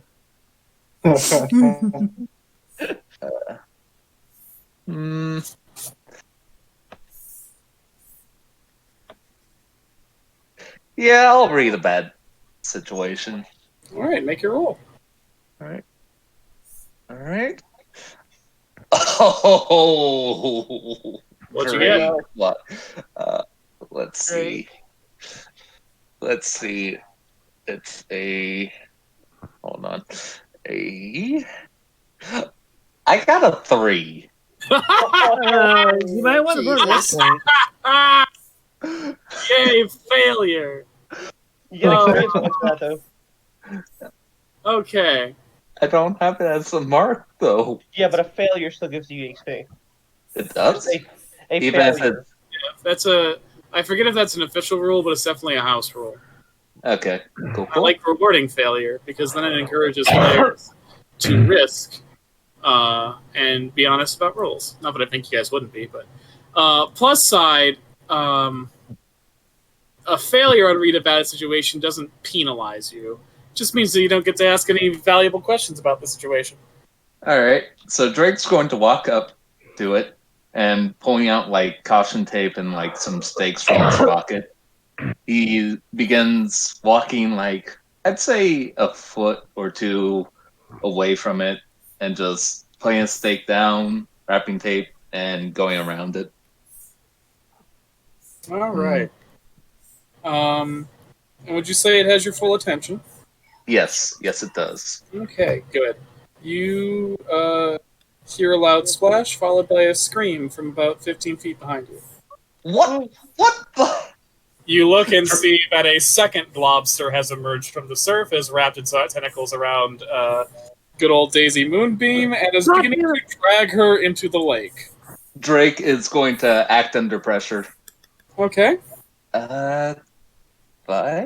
Okay. I got a 12. Nice.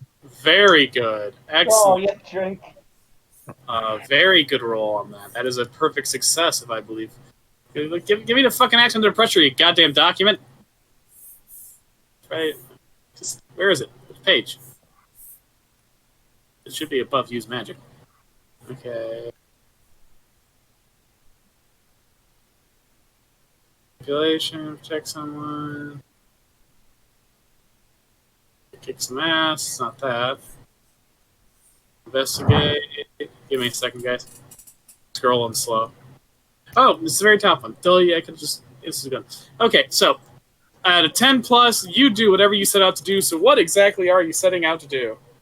Going to save Daisy and potentially cut off like any tentacles that are trying to wrap around her. Okay, so what exactly is your plan to save Daisy? Like, are you just going to try to pull her out? Yeah, like grab her by like the shirt collar and just yeet her. Okay, you grab Daisy, just as the tentacles are like wrapping around her, and you pull so suddenly and with such force that the creature isn't quite prepared for it. You pull her out of the tentacles' grip and chuck her a good 10 feet behind you.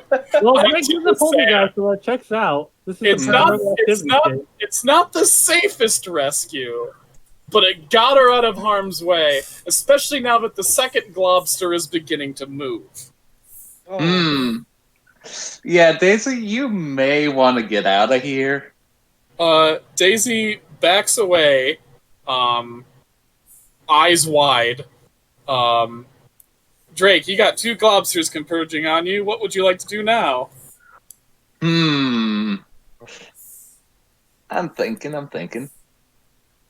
I am fuck it, I'm gonna risk it and use Hex. Okay. Oh. Yeah,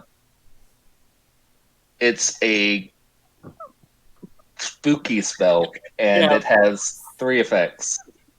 The target contracts a disease, immediately suffers harm, or the target breaks something precious or important.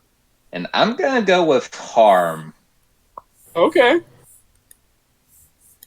Try to give it a little pause. Okay. So now I gotta scroll down to see how use magic rolls work, because that's a magic move, I imagine, right? Yeah, it's a weird. Yeah. 10 plus magic works without issues. Choose your effect. 7 through 9 works imperfectly. On a miss, you lose control of the magic, and this never ends well, is the specified option. So roll that beautiful beam footage. Yeah, about that. Guess what I rolled? What you get? I got a 4. No! So you're aware, you can burn a luck point. Yeah, you might want I'm gonna burn that luck point, yeah. Okay, so you're gonna burn that for a success? Yeah. Okay. So you've burnt a luck point, and you get a successful hex. So what's your success effect again? I am going to give it harm. All right. How much harm? 2 harm. 2 harm. Okay. You, using your spectral spooky magic, blast that fucker with some ghost shit. Which one are you attacking? The nearest one to you, or the one that's about 10 feet away? Nearest one, whatever was the one that tried to catch Daisy, because Nearest that one to is. you. Got it. Okay, Mhm. so you blast it right in its center mass, and you see the part of it that sort of forms the top of its circular jaw rips off and flies into the air with a scatter of rotting gore before falling into the water. The creature emits an unearthly shriek and slides back into the water, terrified that you heard it. And the other one lowers its tendrils and Mhm. looks at you. I mean, it doesn't have eyes, but it doesn't have a head. But the center of its mass of its mouth does a sort of quizzical tilt. What? You want to go too, bitch? Come on. Get. Go on, get. And you hear a voice in your head saying, "Same. We are the Hey, Turning out TT. yeah, same. We are the same." and this is my turf. Get the fuck out. No. We belong to the lake. You belong to the earth. I go where I want. If I want to go in the lake, I can go in the lake. You're causing shit. You get the fuck out of here. This is not your If you turf. belong to the earth, you belong to the land. Have you considered taking guardianship of the land?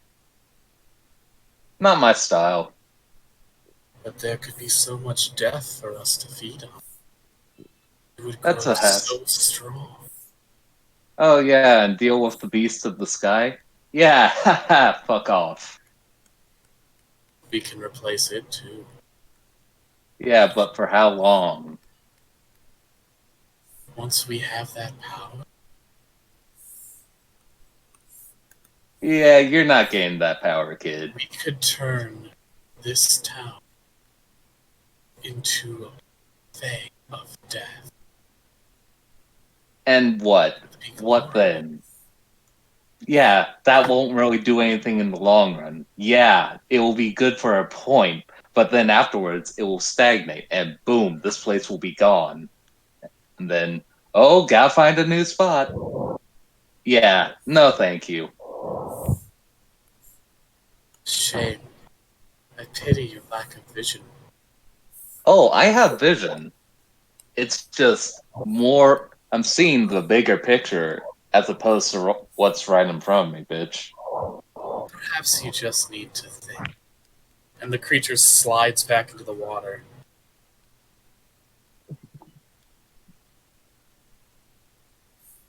Consider it. Great cum casually just shakes his head. Daisy, you alright? You turn and see Daisy has come back. Like, she left the sand and she is now walking towards you with a fucking machete. Hey Daisy, what's up with that machete? Are they still around? No. Okay. She Yeah. slides the machete back into a sheath. Nice. Yeah.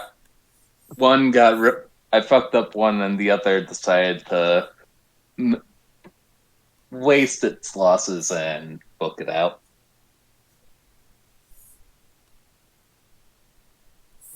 Alright, at that moment, everyone else arrives.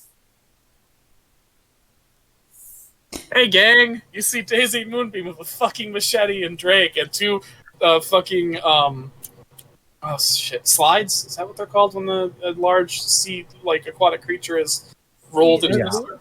Yes. I imagine slides with residual gore. Yeah, Ooh. just these filthy, stinky slides. Ooh, we've missed some excitement. What did we miss? Isaac pops out of the car with a giant super soaker. They clever girled me, Daisy says. Yeah. Oh man. Are you okay, Daisy? Wait. Yeah, And there's Drake was Cole. real heroic. He saved me from it. That's Drake. Good job, Drake. Good Thank job, you. Drake.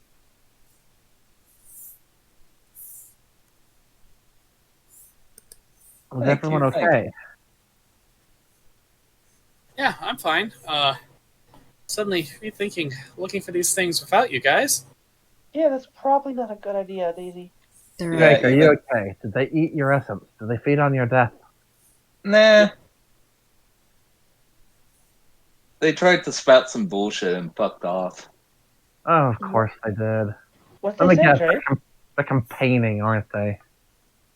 Yeah, they definitely want to take over the Beasts of Sea. They want the power. Of course. I imagine Daisy's just sitting there looking confused. She's like, what? She's trying. She's nodding her head as if she understands, but clearly does not. Aw. Zoe walks up and like puts a hand on her shoulder. Kaiko's gonna scan to see if in case she sees any more lobsters showing up or bobbing. You don't So see any Isaac, he's lobsters keeping an eye bobbing now. Seems like the cowardly pricks don't like to be outnumbered. Or They're the ones outmatched. outnumbering, though. Mm-hmm.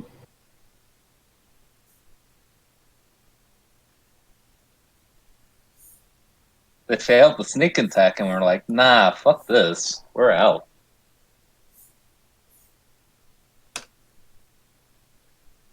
Well, either way, need to figure out where these things are and deal with them. Mhm.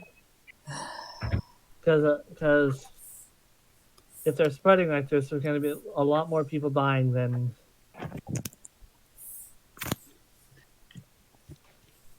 We're going to need a really big boat. Nice job, Drake. Thank you. Thank Biggest you. boat that's ever sailed, gonna kick the masses' ass, or I guess it's tail. Yeah, it's tail.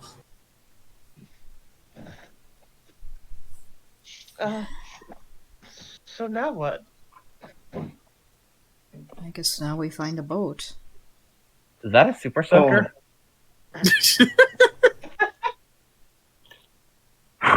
Yes, but you do not want to be soaked by this, especially you, Drake. I think this would like dissolve you. Ugh. Yeah, keep that. Like looks over at Daisy and is like, ignore it. Don't pay attention to that.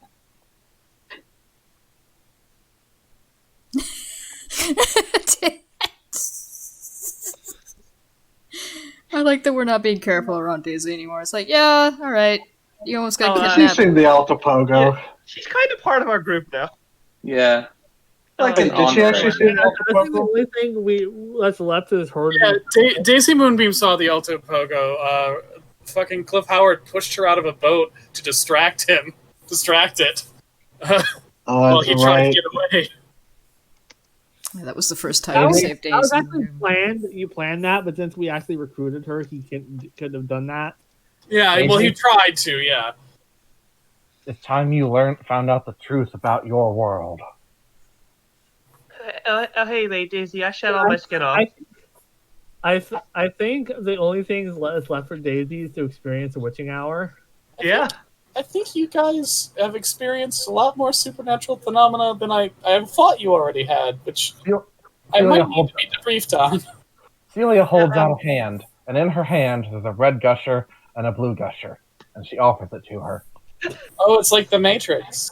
No, thought you might be hungry after that experience. Oh, then yeah, I'll take them both. Do they scream when she bites into them?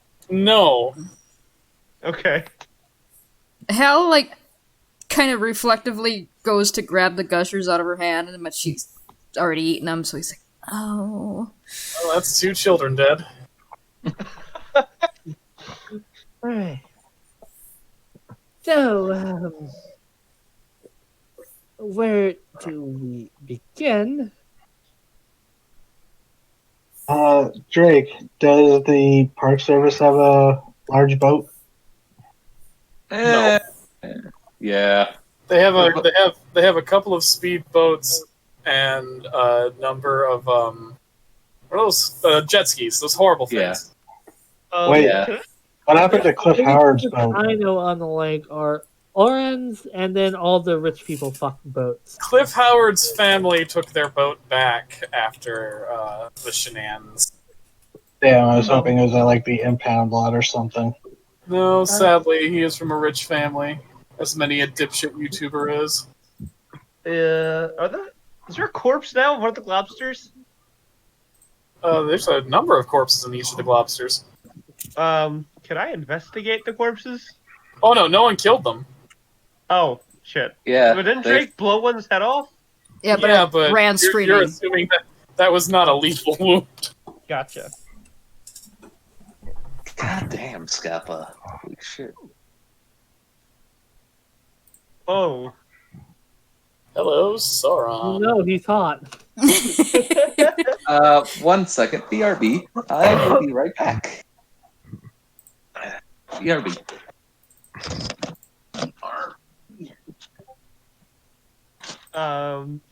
Is there anything around here to investigate? Yeah, if you want to, you could do an investigate mystery roll. Okay.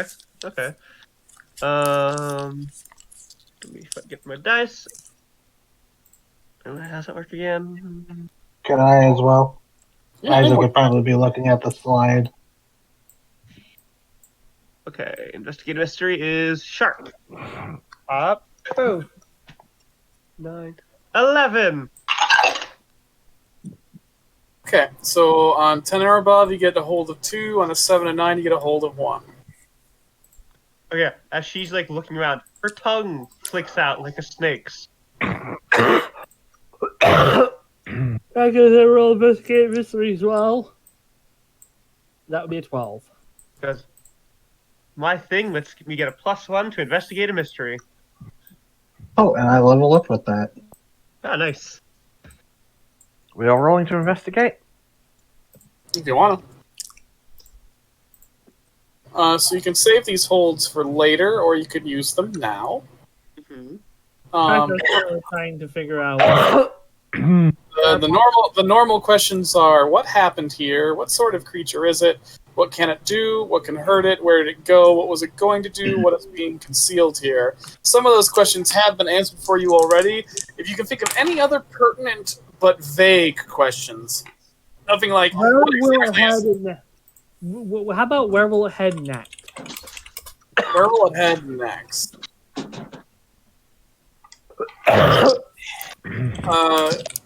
And back. Creature seems bound to the lake. You know, as you know, because it can't go out too far from the water for too long, or else it'll dehydrate and its body will fall apart.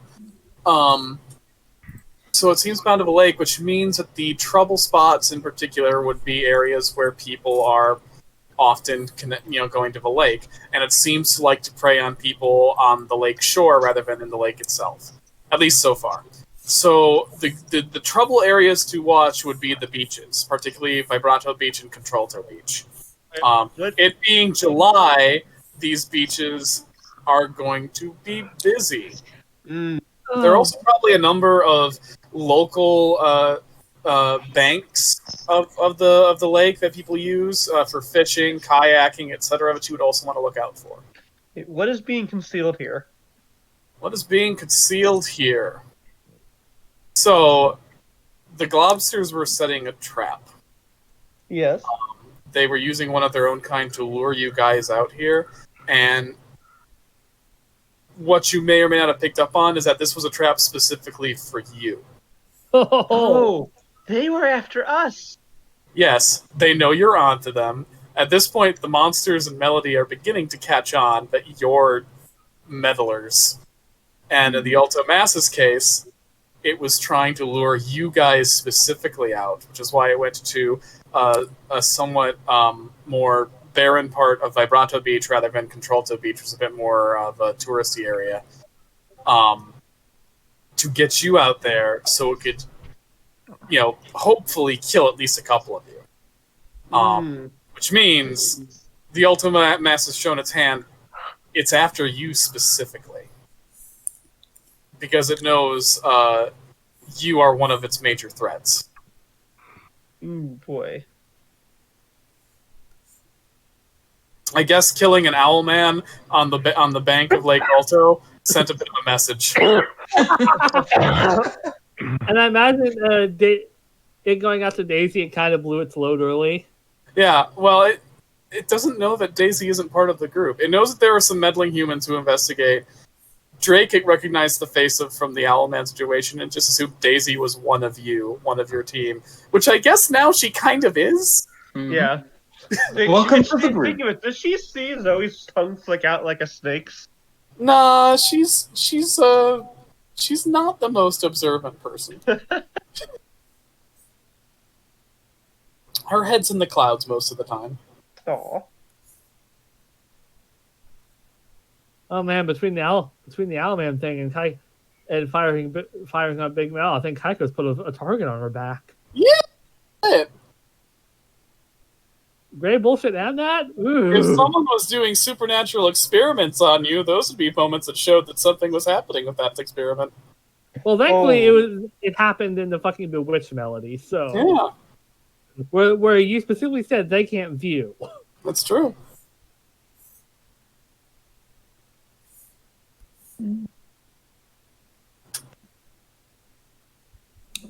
Well, so the monsters know now that we're specifically going around and screwing up all the evil monsters' plans.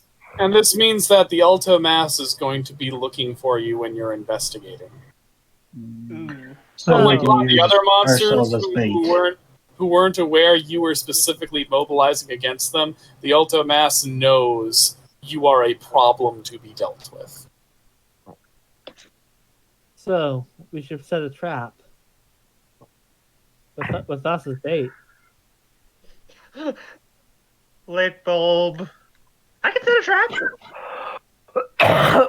We need some way to get it out of the water and keep it out of the water to dehydrate it. The main mass, because it seems it can split itself into pieces. Just a Do we know? just an observation. Just an observation, Isaac. I mean, probably shouldn't be making plans next to the lake. Mhm. Good point. And That it is is a fair. ghost. Nah, it's tied to the lake. So wait a minute, ghosts work by beast of sea, beast of land logic?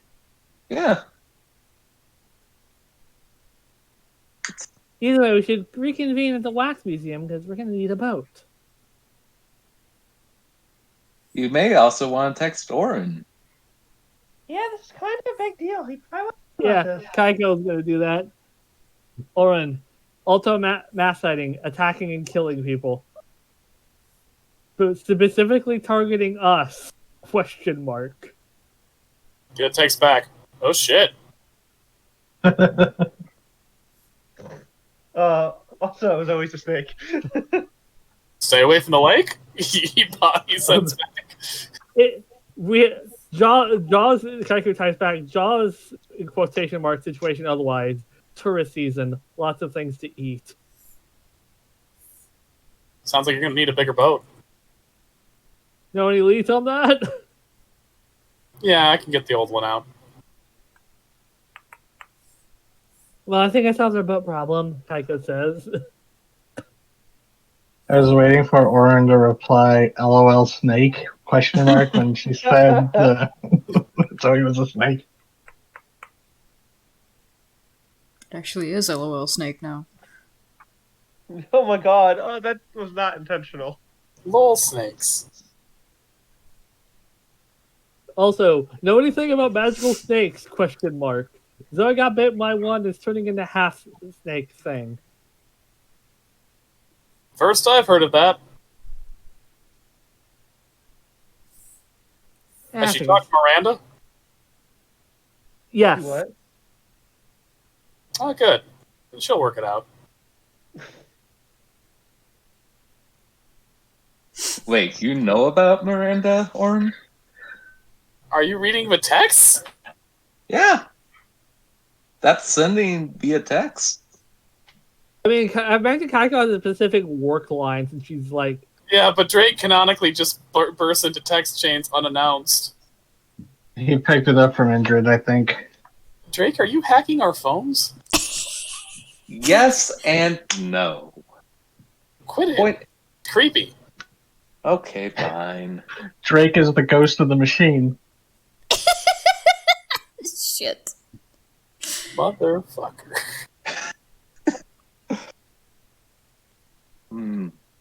If I get a mech suit, then I can go on a kaiju style rampage. Drake. Yeah, No kaiju style rampage. that was out of game. Drake needs to possess Sergeant Trundle. Oh my There god. will be no possessing of Sergeant Trundle. Anyway, Okay, it's more like the Evangelion. It's a cooperative thing. Daisy up to speed with everything. Okay. And as you now see, there's more than just the Alto Pogo in this town. There's a whole lot more. And since you almost got eaten because we keep messing with things, we should probably just let you know stuff. Yeah. Just so you can be safe. Oh yeah. TT, I know Isaac, like after the end of the first arc, he said he suggested that Spindle like compensate Daisy because of her assistance in the dealing with Cliff Howard. Yeah. Did they ever do anything? Did he ever get like confirmation that they actually helped her out? They never told you whether or not they did, no. Oh. Something I should ask Dave. Yeah.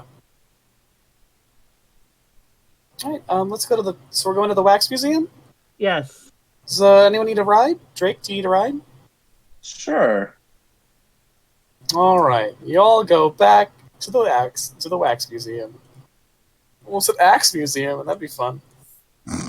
I mean, I'm pretty sure one That of opened up down the street. wax sculptures probably has an axe. Yeah, Oh, I imagine the lumberjacks in there somewhere. Yeah. At the There's very also- least, Old Bloody Eyes fighting lumberjacks. Mhm. Also, there's probably a wax sculpture of a weird catfish monster. I get it. So, Excellent. alright, you're all back at the Wax Museum. Yeah. Alrighty, so after the Alto Pug incident, we've had to deal with a killer Bigfoot. Mm-hmm. Softball Sam apparently exists. Oh, Also, It was he- not killer. okay. Good. I want him to be a nice monster. oh, he is. He's a real treat. Also, the Mothman, Okay. or Mothman, because she's apparently a lady, and apparently Men in Black and Mothmen are the same species. Ah, I got bitten by magic snakes. Also, that happened, yeah. are you okay? I feel pretty good. Well, that's good. Yeah, they're in my basement now. Install the Slurpee machine. Okay. And apparently, we're in like a liminal space between where lots of ley lines cross over, making this Oh, veil so area. everything here is like an extraplanar creature. Yes. Yeah. I always thought that was a Remember- really intriguing theory of the supernatural. Remember our friend the Alto Pogo that we encountered when we first met you? Yeah. Did you know that they're Catholic? What? I mean, I think she was in the boat with us when it cornered us and did the prayer. Yeah, I forget whether she was there or not. But yeah, okay, yeah, she'll take that. And we didn't really know how to respond to that, so we just kind of finished the prayer for her. It was very awkward. Yeah, okay. I might have been there for that one, but the DM honestly doesn't remember, so go to the tape, Jim. As we were trying to escape. Yeah, so yeah, I think she would have been there, yeah. That makes sense. We'll just say if she knows the Alta Pogo's Catholic. So that was on me forgetting. Oh. That's okay. I honestly wasn't sure whether or not she was or not, so. Okay. And lots of weird things are in the Veil that apparently requires 3 set piece monsters to take certain roles to keep the Veil in place. Softball Sam is one of them. Altapogo is another, and the Mothman is the third. Beasts of land, sea, and sky. Well, the Altapogo is dying of old age, and all Oh, the no. other monsters in the lake smell blood and want to take her place. So you think those globsters want to be the new beasts of sea? Yes, and they're specifically targeting us now, apparently. They 'Cause know. they saw me kill Indrid Cold on the lake shore. You fucking deserved it. He did. He He was, did, but he was Yep. going to eat me. He He tried, tried to eat eat you. me. Tried Did to I? eat Right? Yes, infamous Mothman it might be. Indrid Cold was apparently the Owlman, and is what they send to kill other Mothmen. Well, that's fucked up. Yeah, that's what happened in Virginia. Oh, we should tell her about El Coatl. Oh shit! Yeah. He's the actual person. At And that he. point, is Gray here? No. No. not yet. God damn Not it. yet. It would have been Would have been great. a hilarious. Would have Hold been a on. hilarious person at that moment. Hold on. Hold on.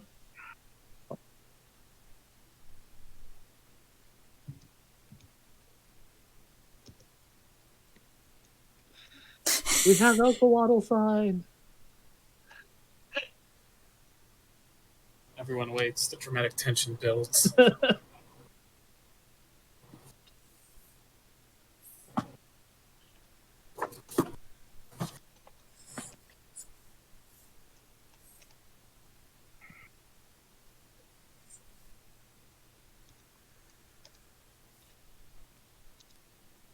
Craig opens a pack of gushers.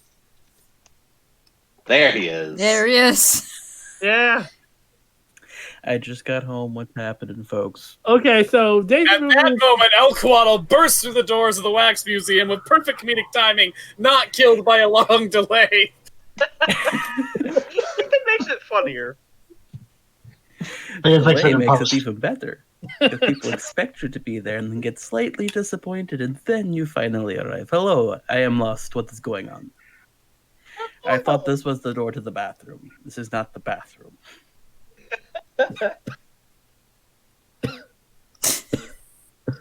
Okay. Filling you in, a globster tried to eat Daisy Moonbeam at the lake. Okay. Which And- I don't appreciate at all. And so we're filling her in on all the wacky shit that's been going on since then. Also, apparently, the globster is like targeting us specifically. It knows that we're Yeah. fucking around. Also, Okay. I got bit by a magic snake. That happened last time I was with you, yes. You got And, bit by a tiny snake. I shed off my entire layer of skin. That is not all common, okay. I don't feel like you told me that part. I didn't. No, you just said you got bit by a snake and we're turning into one. Oh right. Yeah, I shed off all of my skin. Are you That makes- sure you're okay? What? Are you sure you're okay? I feel pretty good actually. I am concerned for your health, but okay. I'm concerned about the hospital let you go when that happened.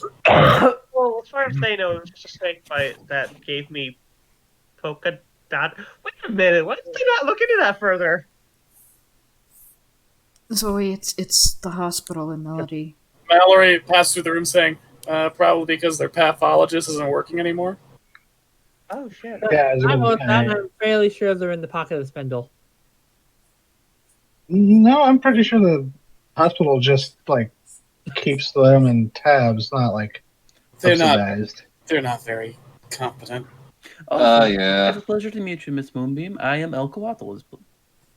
Yeah, we're just telling her that you actually exist.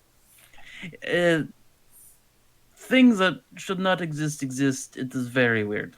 I am figuring things out. Oh yes, collateral. This is. Don't know if you met her. This is Dr. Mallory Masters. She's also a friend of ours. I have met Dr. Mallory before. She worked at the comic book Okay. shop. My memory is just shot tonight, apparently. It's fine. It's all right. It's just, it's a lot of stuff to keep remembering. This is true. Do not feel ashamed about it. But yes, I see I have missed things. Stupid cursed house. It is the El Cuadro Mansion, anyway. And he points in a direction and kind of goes like, it's that way. Somewhere. Okay. Just go walking through the woods. You'll find it eventually. Yeah, that's a smart idea, Melody. Mm-hmm. I mean, just look at the sky for the El Quaddle sign. Didn't they only use that in 3 episodes? yeah. But then the Apples in Stereo wrote an entire song about it anyway. Yes, that is true. And the Bob Kane estate sued. They did. It was a lot of money. We almost lost the show entirely. And then the Bill Finger estate countersued. Okay, the Bill Finger estate has no money, and you fucking know it. This is Melody. We can this, We can make a more Is just. this Mallory arguing about it? It would be, yeah.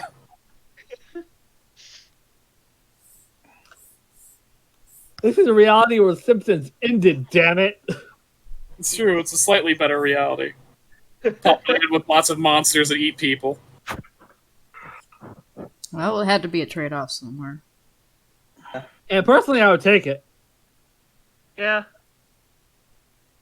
Yeah. Yeah. Anyway.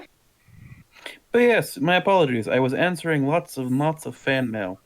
I am almost able to read the pages that are just swirling colors. What? Don't worry about it. Oh, you have Kaleidoscope Men fans. You have Kaleidoscope Men fans? I mean, that makes sense if they watch McCullough's show. Well, your show is very colorful. Oh god, that makes perfect sense, actually. Yep. They're watching McCullough's show, so they watch El Kamala reruns while waiting. I have almost cracked the code, I think. What's the? Oh, I mean, if you go to Miranda, she should be able to help you. Also, when we were investigating the person that got abducted, they were abducted by Kaleidoscope Men. I mean, we cracked that code in, like, what, a couple days? Mallory says. I am a man in a movie studio house who is quite confused on the fact that I have not been sucked into a television I'm yet. just saying, you're definitely going to get it eventually. Okay. So, Globster. That sounds disgusting. Oh, it is. From The what we fabled know, Alto Mass. a ghost that is holding itself together through violent death and ectoplasm to create a physical corporeal form of horribly mangled bodies. Mm-hmm. So kind of like Drake, but not like Drake. Gotcha. I think anti-Drake. A complete and utter tool. You use many tools. We need to update your slang. Yeah, His Probably. slang is perfect just the way it is. that's fair. Listen, No, we the need to have reason them. it's actively trying to set traps and kill us specifically. Mm-hmm. So they are a villain. Got it. We will take care of him as we always do. Also, Keiko's gonna DM Orin. Miss Moonbeam was attacked by Ultimath, letting her in on everything else. Good hiree for social media correspondent? Question mark. Yeah, I think we got room in the budget. At the very least, give her a free T-shirt. I just talked to my boss. You now have a free T-shirt Oh, okay. as well as a job offer in case you want it. I mean, my YouTube channel makes a good amount of money, so, but I mean, working part time would probably help me talk with you guys. So it doesn't have to be anything fancy.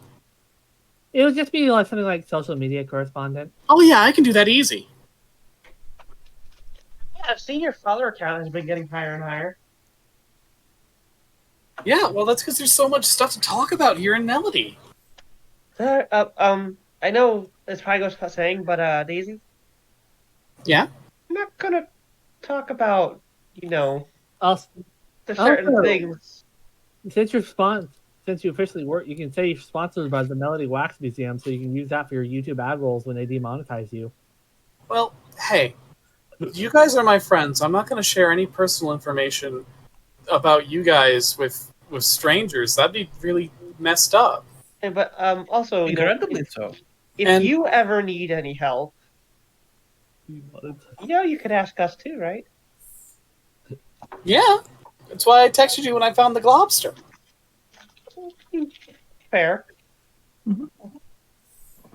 How did Well that done. fundraiser go, by the way? The one with for the burn victim.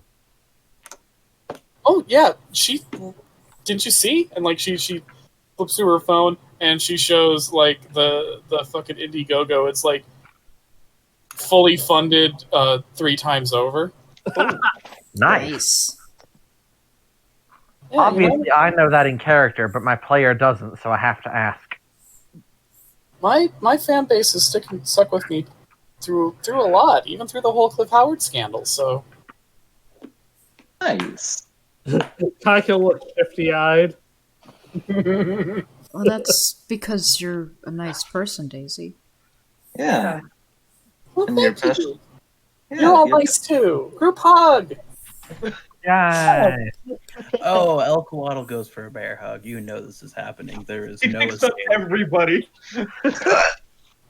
Hell Aw. accepts the hug, but it's extremely awkward. Oh, I can picture hell. Aww. Oh. I imagine social media correspondent was Kaiko's opening job for the Wax Museum, Yeah. Hey, fully integrated in. So, not to kill the mood, but anybody got food on him? Celia fishes around in her pocket and pulls out another drumstick. Oh, awesome. El Coatl will also pull out a taquito. Oh, cool. Well, thanks. He takes both and plops both of them in her mouth whole. And right in front of everybody. Yeah, like a snake.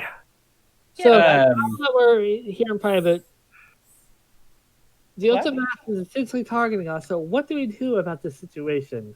How do we Uh, lure it out? Guys, can we pause real quick? I gotta pick up Shannon. Okay, Oh, dokes. cool. Okay, no. I was waiting for that cue. All right. Meanwhile, at the Hall of Justice. No, I'm kidding.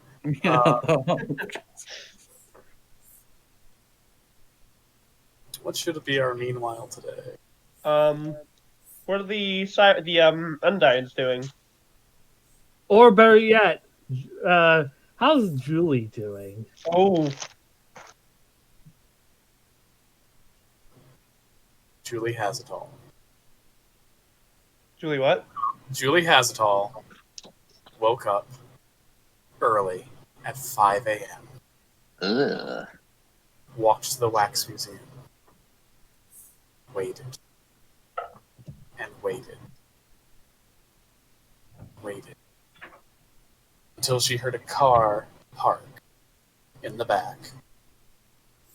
She waited 10 minutes more until she heard a door open and close, then snuck out with a knife and popped the car's tires. Hi, Julie. Right after popping the first tire, the door opens, and she looks and sees Oren Magoria. Oh. What you doing to my car there, kid? Oh, I thought, doesn't Kaiko open? I don't drive, bitch. She parks in the front. Also, Oh. she doesn't drive. And you don't get there till like, they actually like open at 8. This is at around 6 a.m.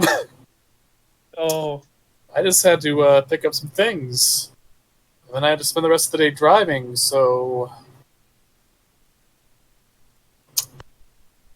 what's up?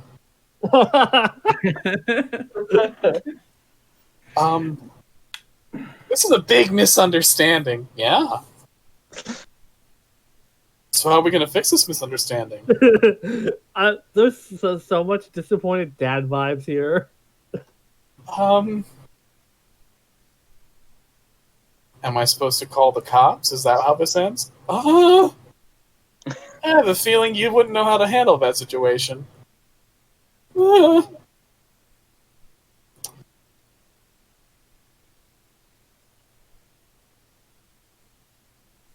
So you were gonna pop my employees' tires? I think what you're gonna do is you're gonna think of a real nice way to say sorry to Kaiko for whatever misunderstanding led you to this course of action.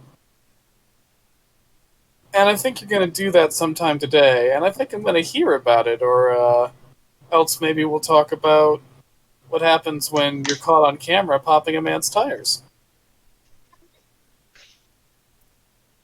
Okay. Alright, run along now. And Julie books it. When she gets a couple blocks away, she stops and she thinks, oh fuck. How do I do something nice for another human being? Damn. What is Kaiko like? Freak nerd shit? Wrong! Where do I get that? The Wax Museum. Shit. Oh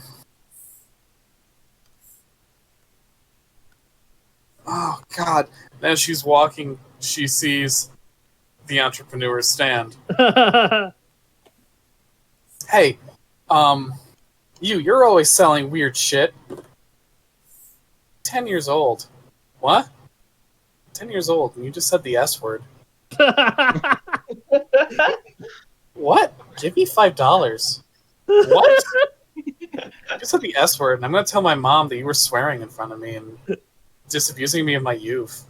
Give me $5. Julie sighs and reaches into her purse and takes out $5 and gives it to the 10-year-old. Oh, I Alright, freaking so what's love your you. problem? I'm basically being blackmailed to give a person I hate a gift, but I have no idea what this person would like. You live a very sad life. What are you talking about? I'm rich and pretty. Yeah. What? Whoa. Oh, fucking hell. Fuck you, kid. Hey, you just said the F word. Oh, god damn it. That was a 20. That's 2. Ah, shit.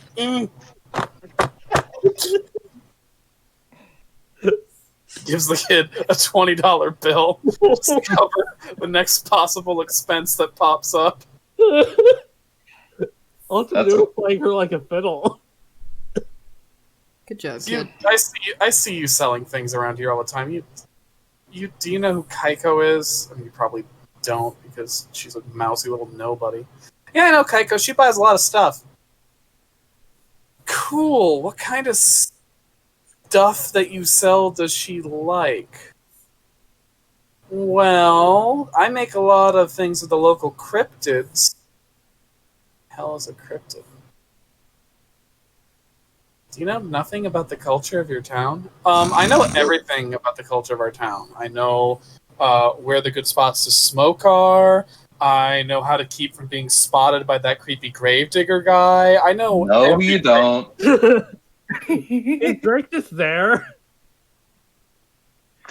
She turns around and sees you and just goes pale. Yeah, Julie, you really need to pick a better spot. Or actually don't. Actually, don't. Stop coming around my graveyard. Fuck's sake, girl. You'd think you'd learn after the time I caught you macking with your boo thing that, hey, it's not a good idea to come in here. But no. Also, why the fuck are you up at 6:30? And Drake gives the entrepreneur $5. He nods. Drake knows the deal. Because you probably know what that twerp at the Wax Museum likes. Yes, I do. What kind of gift can I get? What do I get out of this? Julie reaches into her purse and hands you $20. That's a little light. Fucking known. And then she looks at the kid, and the kid's like, and the entrepreneur just raises up one finger and that's one left. She reaches into her purse, grabs a $100 bill, and gives it to you. Fine. Oh, she likes stuff like Mothman, ghosts and stuff. Yeah, You know. can I get any of that stuff not at the Wax Museum? I need something where I'm not buying from her stupid shop in front of her to my humiliation. I mean, have you tried the internet? I gotta do it today, or else I'm in big trouble. Have you tried one of those stores that are like an hour away?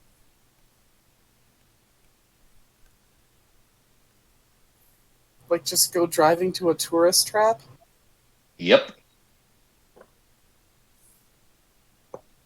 You know, the entrepreneur says, I know a lot of the tourist traps. And if you were willing to cough up some money, I'd be willing to go with you as a guide. The humiliation conga line on display. Julie looks at the kid. How much? I saw you gave that guy $100, so I'm going to say $200. Jesus Christ! That's your last one. Damn it! She gives the kid a $5 and it's like, fine. Let's go. Holy shit. They get into Julie's car, newly outfitted with 4 new wheels and a new engine. Actually, no, it would make more sense when she just has a really shitty, like, rental car while they figure out the car situation, wouldn't it? Yeah, Yeah, she has a shitty rental car. I don't think anywhere in Melody sells like really good cars. Yeah. Don't laugh at my car. I like it. It's got character. Oh god, that's worse. All right.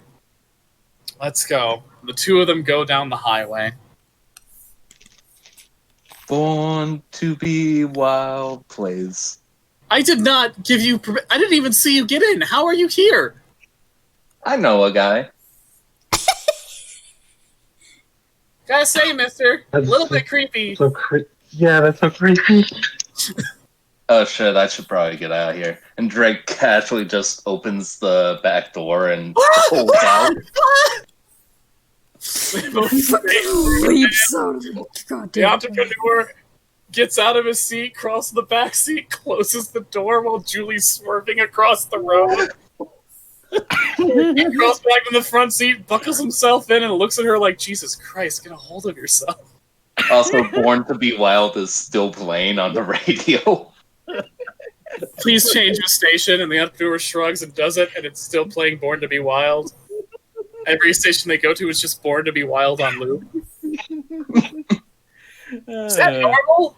I don't know. I never listened to a radio. You wanted to swear there, didn't you? Yes. All right. Here's one. Possum Holler. Is that the kind of thing she'd like? A roadside attraction about fur trappers? No. No one wants that. No. Joy. I mean, it's stupid and tacky. That's like her thing. Why do you hate this girl so much? I mean, have you met her? Yes. She saved my life. She's nice. Have you even talked to her? Like, at all? I've said numerous things at her. I said the same thing. You're sad. Stop saying that! What about this one? The mystery spot. No, that's just a stupid optical illusion, and it's not even that impressive. As a Californian, TT, thank you. We got one up here, too. It sucks. We have one in Santa Cruz. I'm pretty sure every state has a mystery spot, and they're all the same, and they all suck. I don't think Indiana has a mystery spot. Nor Virginia. I think that in Hey, itself is just because you can't find the mystery spot doesn't mean it's not there. I was gonna right. say, I think I that don't think in of itself is a mystery spot. I was gonna say I don't think New Jersey has one, but then again, it's New Jersey, so New Jersey has 3, and they're just behind gas stations. sounds about right. If What anything, What about this one? The mystery hut. Oh, that could have some cool stuff. Let's go. fucking Grunkle stand. Hello, it's me, Granklestern. Welcome to the mystery hut. Shit. This is my assistant, Sus.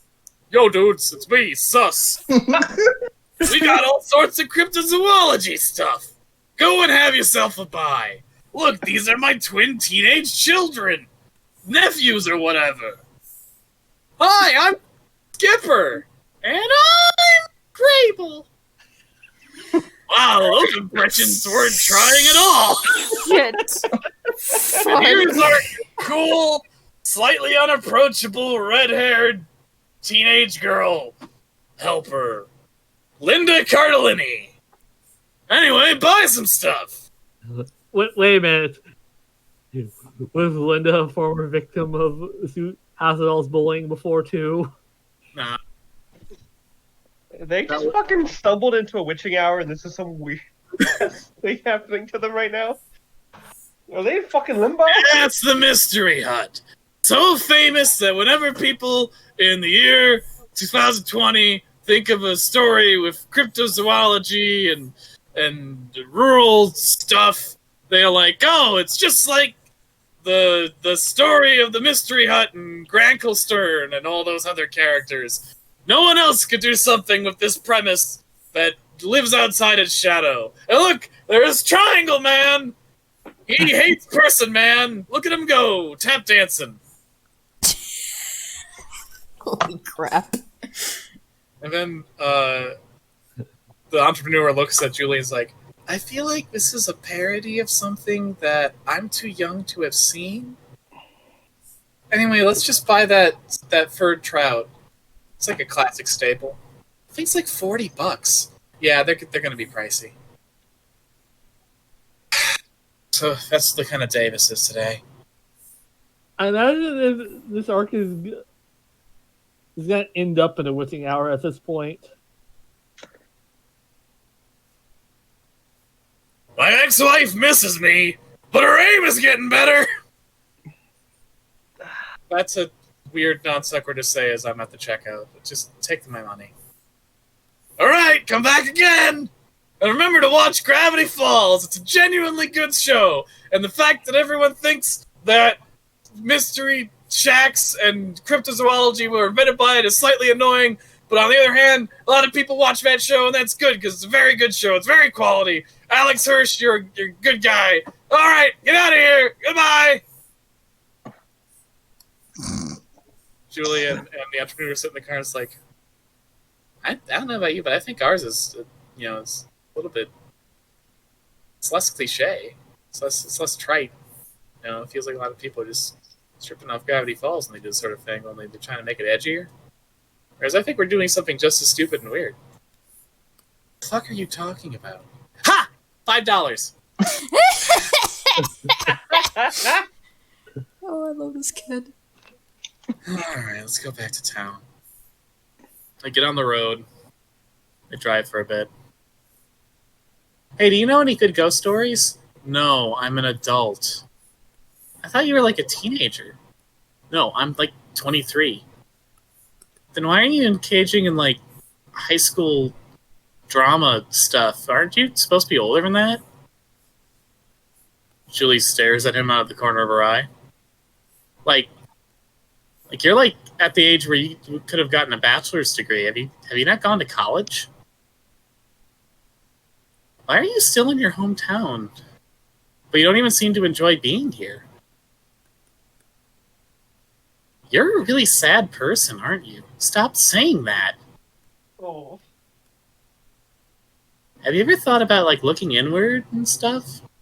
You have a really good vocabulary for a 10-year-old. Thanks, I read a lot of books. Ugh, of course you do. Like, do you think that maybe the reason that you're just focusing on like Heiko and stuff is because you're just unhappy with yourself? And you think that making her feel worse about herself is going to fix that a bit? Is that how you've been taught to interact with people? Could you stop asking me probing questions on our silly trip to get this stupid taxidermy fish? Did you know any ghost stories?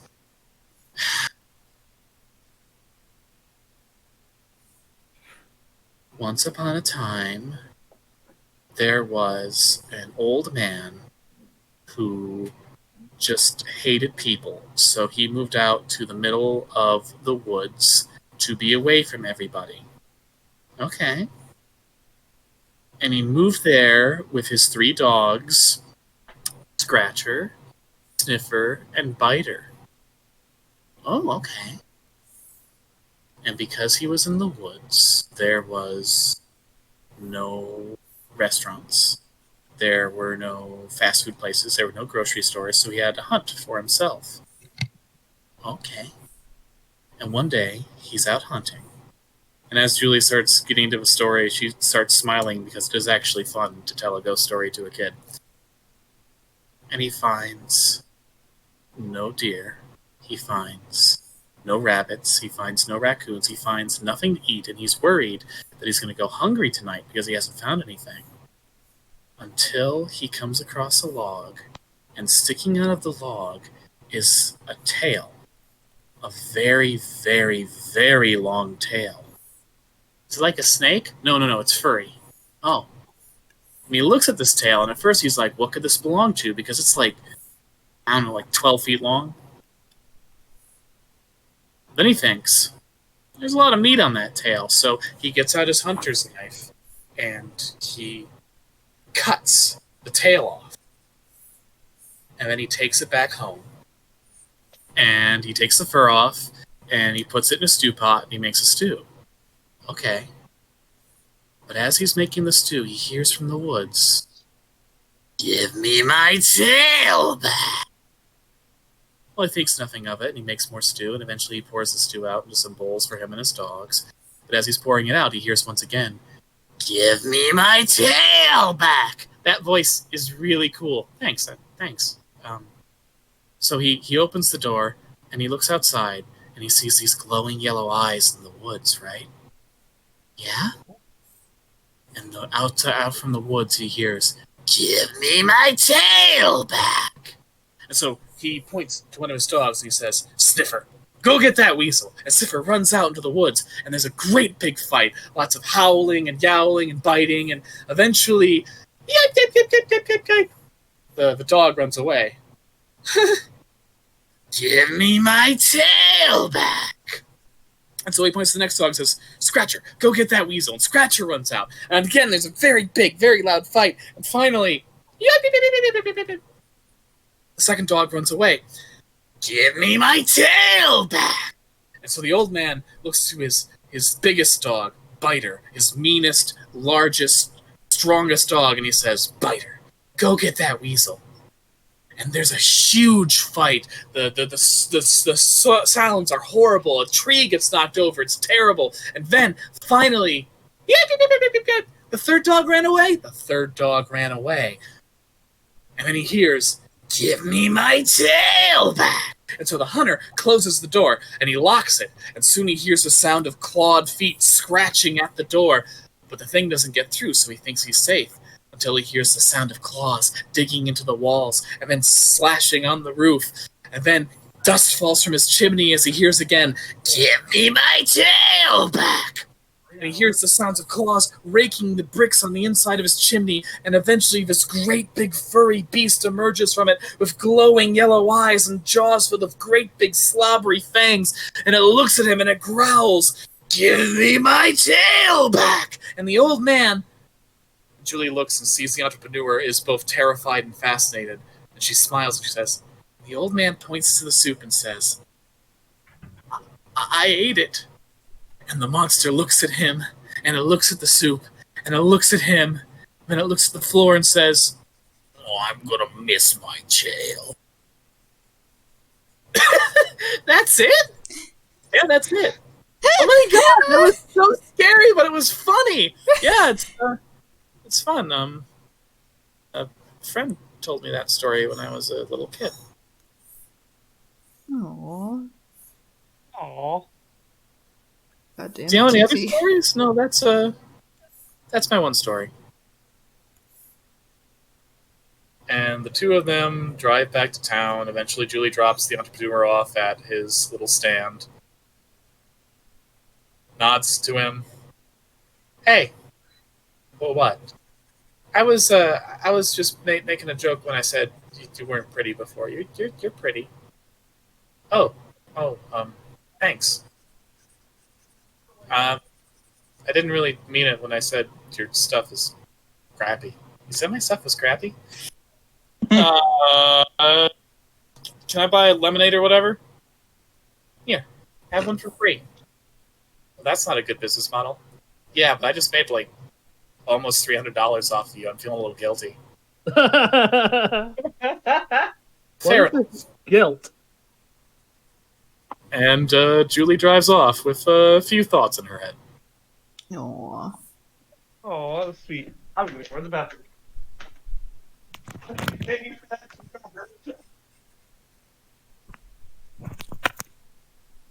Okay, back. That was a good. That's good timing! Holy shit! Better timing than El Cuadro tonight. Wink, wink, wink, we wink. just need Nora back, and then we're good to go. I can't wait till We this. had a somewhat Julie redemption arc. Well, the I beginning can't of wait till one. this is uploaded and I can figure out what just happened. Yeah, we had a little non sequitur of a couple of minor characters. It was genuinely kind of sweet. Care to give me a hint? Julie and the entrepreneur went off to buy a gift for Kaiko because Oren Magoria found Julie slashing his tires in the morning because she thought it was Kaiko's car.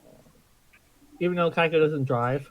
So he said, well, you better do something nice for her by the end of this day, or we're going to have like a talk with the cops. So she went and found the entrepreneur, and she figured Kaiko likes this kind of crap, right? And then there was some shit with Drake and the kid that you really have to listen to because it was really fucking funny. Okay. And then the entrepreneur and Julie went off like on a little road trip to find some stuff, something to buy Kaiko. And they had a little fun conversation in the car that made Julie think about some stuff. And she told the kid a ghost story. It was really cute. Aw. Before we start again, I'm gonna run to the bathroom real quick. Alright. And this is when Nora comes back. Oh my god. Yeah, it was. Hungry. What do I want to eat, Kelly? Mm. Onions. No. No. Onions are terrible. Just completely terrible. I mean this in the nicest ways, but I absolutely love onions. So Okay, that's fair. I can't stand onions. Yeah, you eat them. Yeah, you can have all of our onions. Have all of them. What about me? Oh, you Can like I have onions? some You can of have yours? some. Yep. Everybody, besides me, can have all the onions that they want. Yeah. Oh yeah. Also, where the fuck did my pencil go? My pencil. I can't draw without my pencil. And it'll pop up later. Pencils on your head, Shady. Well, they're on my head then, my Looking at the ass. top of our eyes, little blue dragon. Also, the fact that Julie still blamed all of that on Kaiko, despite Oh, she's a horrible person. But a horrible person can still be the product of horrible situations. yep. Just like that picture. Thanks, Sarah. Now I have to fix it. You post the worst pictures. God damn. Zero, you have truly understood what the offbeat melody tone should be. God. God.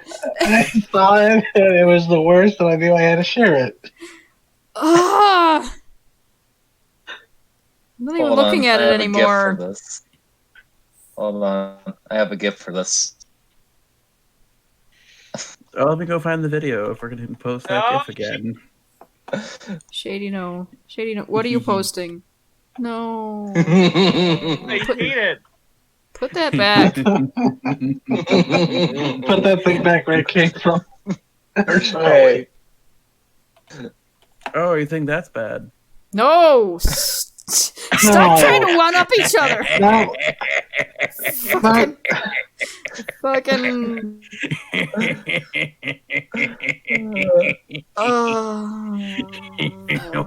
What is Celia gonna get back so we can See, get out of this back. hell? Nora went off, and then Celia went to the bathroom. And I don't know who's gone now. Celia. And like, I'm just trying to paint this little dragon, man. I don't have a lighter blue. God damn it. I'm gonna have to start mixing colors to get what I want. Fuck. A few hours later, Oren Megoria arrives at the mystery hut and sees Rankle Stern. Oh, hey, it's my friend, Oren Megoria. Welcome to the mystery hut. Stern, how long are you going to keep this particular rebranding up? What do you mean? The mystery hut's here to stay. Gravity Falls ended a good number of years ago, dude. And it was kind of a cult classic show. I mean, it's got a passionate following, but it wasn't like Adventure Time numbers. I mean, maybe I just enjoy inhabiting the character of Grunkle Stan as imagined by Alex Hirsch. Stern, you gotta forge your own identity. We're doing the same sort of thing here. We're exploring cryptozoology and ufology and folklore, but we're doing it our own way. And you had a very unique voice, Stern, before you decided a Disney Channel cartoon was going to define what this whole roadside attraction experience was for you. And I mean, have your sales been good? I mean, they were when the show was still on the air, but not as good now. Stern, unless you actually have official Alex Hirsch branding, I don't think this is going to work out the way you want to. Also, if Disney gets wind of this, they will sue. They sued a child, a child's parents for trying to put Spider-Man on a tombstone. What am I going to do about my staff? The two teenage twins that I hired? Sus. My mouthy teenage girl in the plaid shirt. I mean, just let them be themselves. But Sus isn't a real person. I made him in a laboratory. Yeah, Stuart, we gotta talk about that. You gotta stop creating these flesh monsters, man. Come on, Sus. I gotta show you the shed. Oh boy! No. Oh no! No! Oh, No! If few minutes later, there's the sound of a shotgun blast. Oh What God! the fuck? Orin nods grimly. Make sure that the flyers for the Wax Museum are in order and well stocked, and then gets back in his car and drives away. Fucking Christ! This is in a direction I wasn't expecting. Yeah, Jesus that did. H! What the hell? It was kind of wholesome until the very end. What you didn't see was I feel Alex Hirsch would find this fucking hilarious. Yeah, he would. Was Zeus coming back with a gun? It would be a shame if somebody tweeted this video on the Twitters tagging Alex Hirsch, like, hey, somebody put a reference to your thing in there. Damn You it. won't. Would be an 5 minutes later, Sus comes back, shotgun in hand.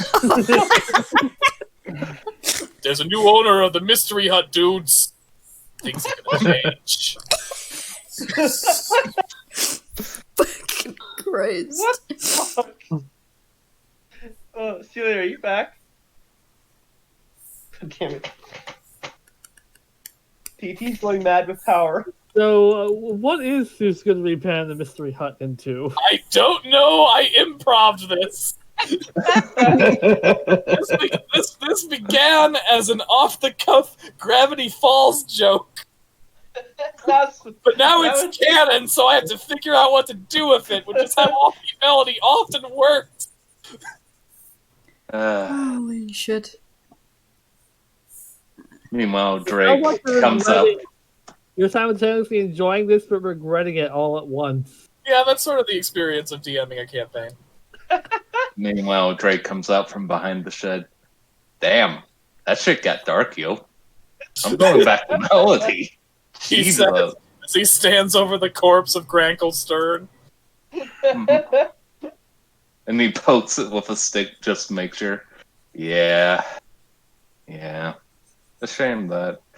But then again, Disney would probably have done something worse.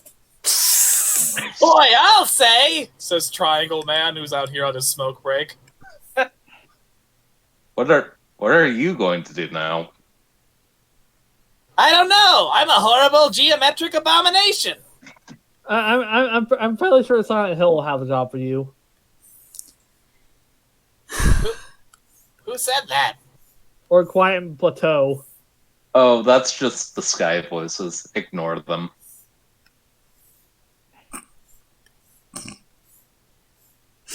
Well, I know one thing. I'm not employed anymore. So I have no limitations. Time to You wreak some don't- mischief! Triangle Man skitters off into the wild. Another plot thread that I may or may not resolve. Oh no. Fuck. This shit got dark. Is Celia back yet? Lydia. Lydia there. Lydia. Guess not. Okay. Okay, Meanwhile- In another plane of existence. A commercial. Hello. Have you ever wondered where gushers come from? Oh no. This is a question I did not know you were going I'll to be your guide. I am Dr. Gusher. So named because I was improvised on the spot. Let me take you on a tour of our Gushers factory. This is the final floor, where all the Gushers are packaged. Uh-oh. Seems that package is empty. Oh well, no one will notice. But how does one make a Gusher? So juicy and sweet, so gooey. I'll show. First, we enter the portal room. As you see, there are a great many of interdimensional portals here. We send our agents to steal children through these portals. Oh, there's one now. Oh, please, I want my mommy! I want my mommy! Oh, that's a nice juicy one. But we could make it juicier still. Strap it to the table, please. I hate this. First, we get our injector. Reaction image. Injector. No, no! Ah! That'll make him silent. Then we inject him with our delicious gusher concoction. Your may notice that it looks vaguely similar. Okay, back for real. Thank Oh my Christ! god! Hold on. What? Hold on. Jesus! I need Oh, let me get water. And suddenly the advertisement cuts. Wait, Shady, are you really leaving? Yeah, I actually do need to get some more. All right, All this this laughing. commercial's going through. No! We inject him with this beautiful concoction that looks like what about those little pouches of fruit juice? You remember those? Yes, it looks like Capri Sun when it turns into a T1000 in a commercial. That's because it's actually almost the exact same formula, but slightly altered to produce a different reaction. Instead of turning the child into a T1000, we turn him into this horrible deviant art fetish. And the kid's head bloats as their skin turns a horrible color, and eventually their head is just a giant fruit. Perfect. It has to be a child. An adult would explode upon instance. Now we take this child to the shrinking room. Come, child. At this point, its brain is so swollen with various tasty fluids that it can't fully understand language, but it does get the simple idea of my instructions. Come, child, we must go to the shrinking room. Here's the shrinking room, you see. First thing, we put the child on this platform. Then we aim this ludicrously massive death ray at his face. And then I press a few buttons on my keyboard. And the child horribly contorts, and his body begins to press in on itself like clay that's being molded into a ball. And it shrinks and shrinks and shrinks until it's the size of one gusher. And behold, we've begun the start of a new gusher's bag. Each gusher is made out of one individual child. Think about how many gushers you've consumed in your life. Probably enough to fill at least a classroom. Wow. I want you to know I'm staring at my box of gushers. Luckily, with our portal room, we're able to harvest children from multiple realities at different points in time. I find the ones from the 1800s Britain taste the best, probably because of all the misery they had to endure working jobs in that time period. As you know, trauma makes a child taste better. TT, please stop telling that. I hope you enjoy our product, and remember, all gushers in every reality are made this way. Anything else is a lie. All of them come from our factory. All of them. Every gusher. Every single one. You cannot eat a gusher ethically. Remember this. Remember. Okay. I'm going to get water now for real. Fucking really? Damn it! You have some. Alright, then I'm going to the bathroom because I gotta pee. Oh my god! Oh, fucking Christ! Wow. Oh, I'm full You know of what's the hate. worst part?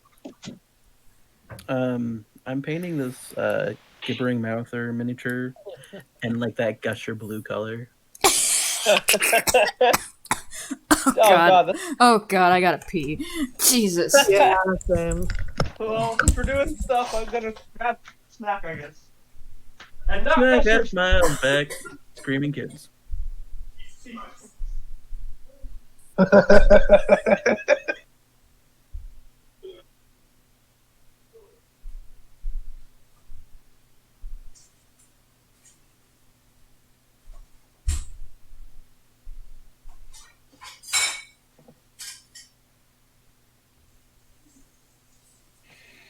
You know, when I hopped into the game, I expected chaos tonight.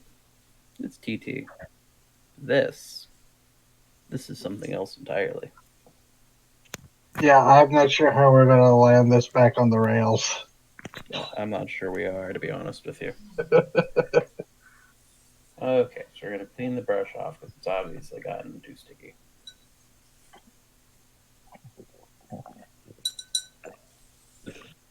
And then I have to mix more of this gusher paint. I am proud of the little blue dragon I've done. He looks nice. He needs some details done, but And that bit was like if Willy Wonka was like just slightly more deranged than he actually was. Slightly. only slightly, yes.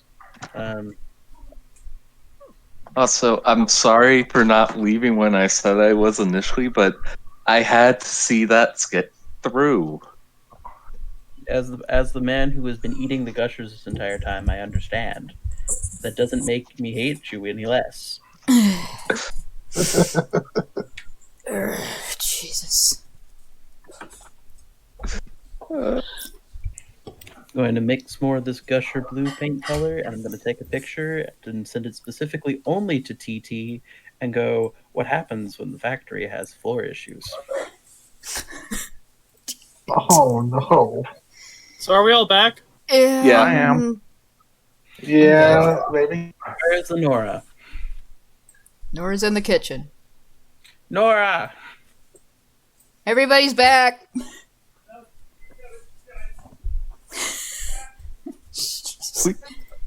We are just all over tonight. Okay. I know this is when I go get a snack, right? No. I will fucking murder you. Let's go. Listen, I do have work tomorrow. I can't be up Yeah. all night. I Same. do too, yeah. Yeah. With you, TT. I'm Let's good. go. Let's go. Let's go. Alright. So you guys are going back to the wax museum? We were already there, weren't we? All right, I'm Sure, you're already there. Weren't we? Yeah, we were Yeah, telling. can't You were telling Moonbeam about everything. And El and Coatl. Mallory. Yeah, no twaddle. So, We had to be at the Boring. wax museum, otherwise El Kawada would have barged into our car. That's That's the true. only thing I've ever done. Also, I have my dog friend because I can. I'm sorry, a lot happened between Celia leaving and us coming much back. So happened. I may have forgotten some of what we were doing before our interlude. God damn. Poor God guy. damn it, I like that they each have that one really long finger. So we were at the wax museum. You guys are figuring out a plan or something? Yeah, like we got the boat.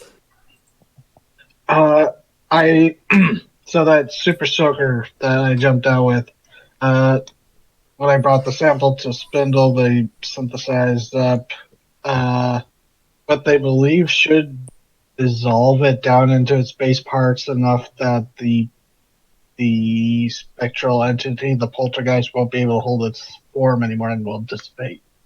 Because without the meat holding it here as an anchor, it would just pass on. That is a slightly terrifying thought. mm-hmm. That's why I didn't want you near the streak. Thank you. I Oh can yeah. distract By the way, Daisy, Drake's a ghost. you. To be clear.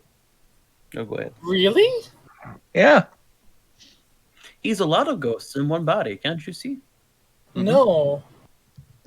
And Oh, he's a That's ghost. a real I'm afraid of ghost? him. Yeah. the We side have to Isaac talk told sometime. Okay. Let's talk. So what's waiting for us on the other side? Guys. Okay, Oh, said- yeah. Oh, we'll wait. Yeah, no offense, but I think we have a bit of a Oh, situation. but, right, back to what I was saying. The fluid, I have enough. I just have what's in the super soaker. They didn't actually give me a name for the device, but by a super tomorrow they soaker, should Isaac? have a lot more synthesized. I don't care what scientific name they come up with that for, Isaac. That's a super soaker. Yeah. Yeah. I was meaning Anything else would the, just be semantic. the solution.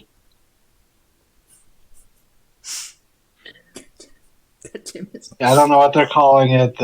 What they're calling the juice. I'm Spectral calling it solvent. juice now.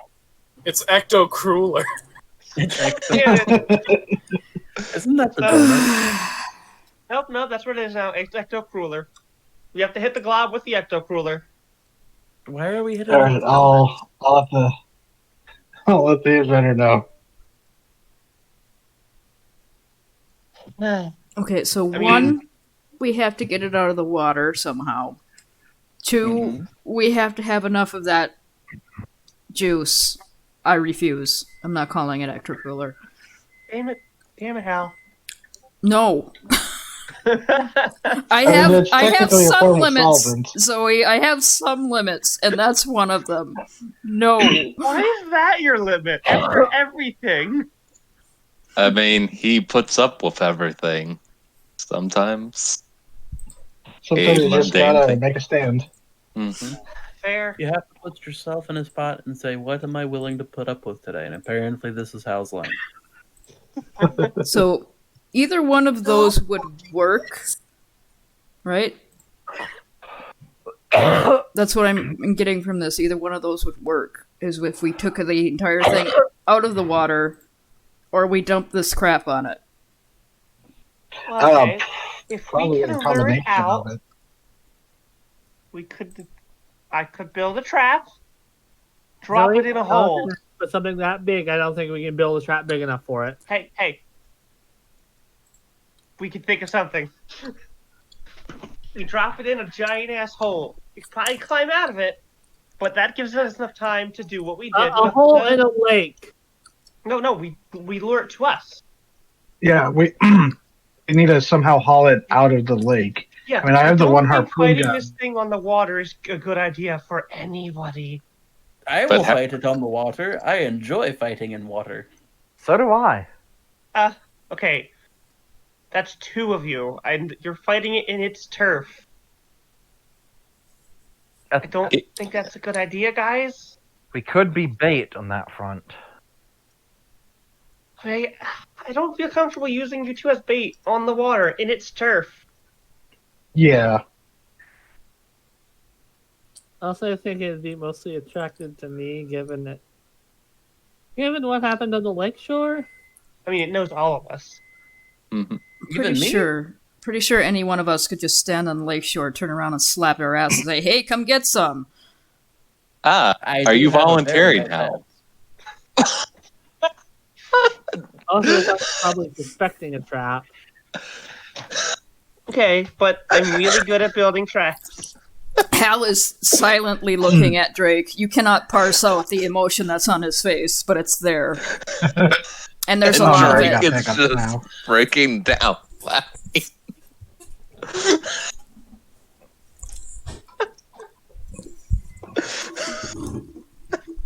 There's a lot of this emotion, but you can't tell what it is. So, just keep in mind, if this thing catches you and kills you, you don't exist anymore. You will become a part of it, and you ain't going to the afterlife. You're a part of it. Well, to be fair, most of Hal will go to the afterlife, but a good, a chunk of Hal, of Hal's ectoplasmic essence will be part of the Ultoman. Is this? Yeah, Is that's, this? So, She's explaining this to me. yeah, Mallory's explaining it. He turns and looks at her with the same expression. Like, Hey, okay, we're not putting anybody as just bait. If someone is going to be bait, which I'm not comfortable with, we're going to do something to make sure they stay safe. These aren't the kaleidoscope men. They're not just going to snap or steal cable. Yes, but they're ghosts, and they operate on different Okay, logic. it's a ghost holding together a glob of flesh. It's not Yeah, like because Drake. It's not because phasing in and out of things. it's reliant on this this flesh medium. It's bound by those rules. Mm-hmm. Like, if it could just teleport around like Drake or phase through things, it would have gotten so many more people. Oh, we'd be fucked. Yes. Entirely. am I not think sure. the trap is the way to. Sorry. Keep in mind, you're going to have to find a way to get it out, and it's not going to go out easy. Yeah, you're right. Plus, it's in multiple pieces. Hmm. We have to get the entirety of it out. It doesn't necessarily have to be on land. Is there some kind of lagoon or stream we could isolate it in? There Yeah, were those no. streams where the Altapogo laid its eggs on the island. Do you have any bunkers out There are, there? there are a good number of islands in Lake Alto. You have any bunkers out there, Kaiko? I had one by my house. Okay. The only problem of luring it to an island is that there's no place to go if things go wrong. Yeah, we'll Yeah. have to be reenacting that Stephen King story. So, DD, what would be a good find a bunker roll? Weird? Yeah! Since it's not so much that you know all these bunkers as like you just happen to find them, if I remember correctly. Okay.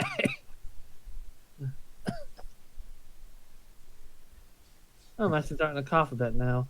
That's disconcerting. That's a little creepy in the not in the fun Gushers way. There was nothing fun. Okay, so that's a 10. Kitty. Okay, yeah. I guess you know of a bunker on one of the islands of a lake. Wait, You haven't explored it thoroughly, but you know there's one there. I know there's a bunker on one of the islands of the lake, but That might be a good safe spot. And if it's a spindle one, there's probably like dock access that would be ideal to trap something. Do we really want to trap ourselves on a lake with something that wants to devour us and make it part of us? Probably not. But No. like, I still think our best bet is building a trap that somehow harpoons it. Not to keep pulling up harpoons as the solution to all our problems, but it seems to work. But we somehow pull it out of the lake, trap it, like maybe some kind of pincer, like a giant bear trap, or something along the lines of that, to hold it out of the water, and then we, fire sword and dissolve it. Kaiko's thinking of it as an idea. What about a big, giant, weighted electrified net? Pretty good. Nets, of course, Hamlet's favorite weapon in the Danish version of the story. We get a wire mesh and some chain to make and lay it down and then have it charge electricity. I do have someone who could fabricate something like that. And even if it manages to tear out of it, it's still getting electrocuted. That's gonna fuck it up pretty badly. Yeah. What if we And built? What if we Or- built a giant large?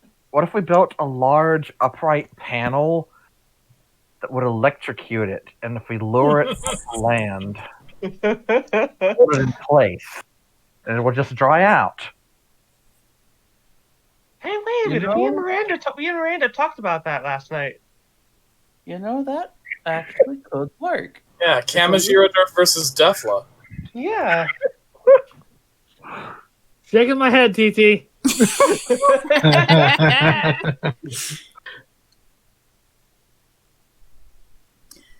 Here's what we'll do. I have idea. We need to get panel, yes.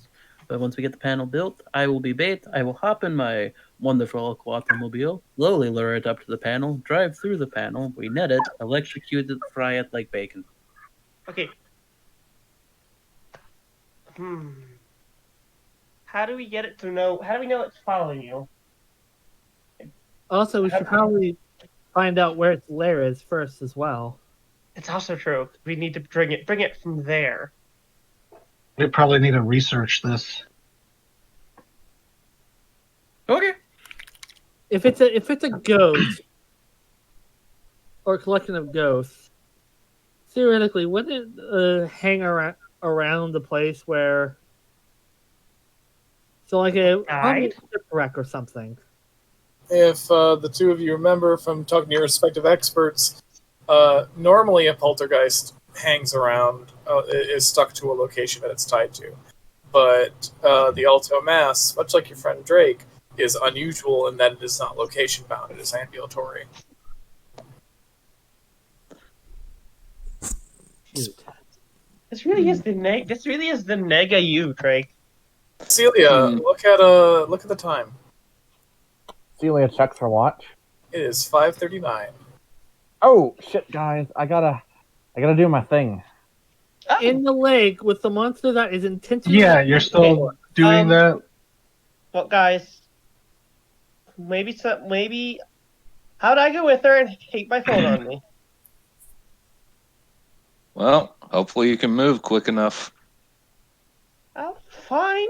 Like there's going to be 5 of us there, including the Undines. Zoe? And even about that, yeah, for 5 regular people. I mean, That- 2 of us aren't regular people. And the general. Wow. Yes, because Isaac looks cats somehow are. like Yes, because cats are are well known for their ability to swim. Cecilia is really excited about this. We can't make her not do it. That's not. Look, Norm, when something like this is actually trying to kill us, I don't. That's why we need to be safe.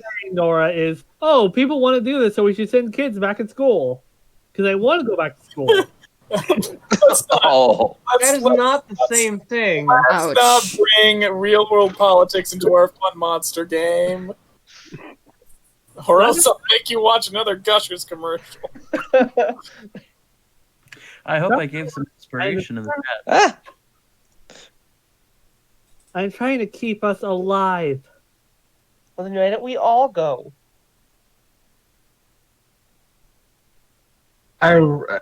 Okay. I really don't think we're quite ready to fend this thing off yet. I mean, maybe chase it off. I might have enough to like scare it off, but this is kind of a bad idea jumping into the lake with the giant monster that's trying to specifically eat us. Looks to Celia. It's your call, Celia. I mean, we don't have to go to the lake. Isn't there a public pool we can move it to? If you can convince the Undines, yeah. I should just tell them that, shouldn't I? yeah.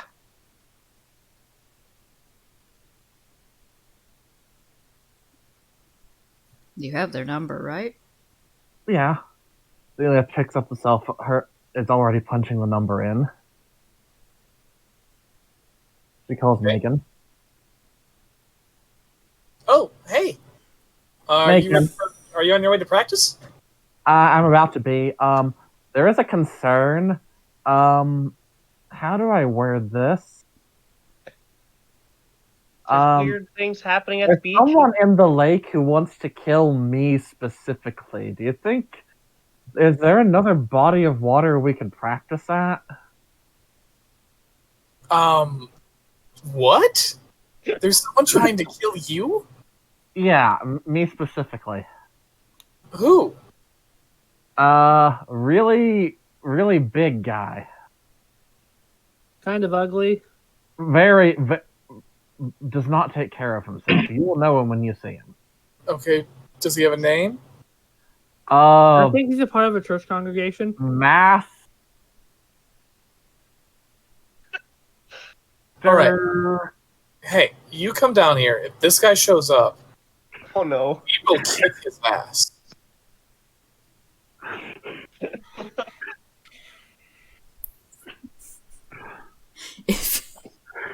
If they insist on Celia going down their house, absolutely just going to follow her no matter what they say about it. Yeah, I think the whole Yeah. group is. Going, there was no. Yeah. No, I am serious, Celia. We will kick his ass. I don't even care if he has a gun. I will smite him.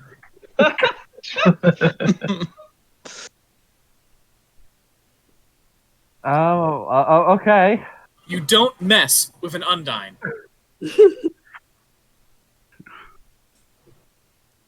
Like, How's it listen, going, Celia? listen, today is going to be really important, but we already consider you a sister. You get down here, we will make sure you are safe. Oh, no, they used the S word. She looks pleadingly over at Hal and Kaiko and Isaac.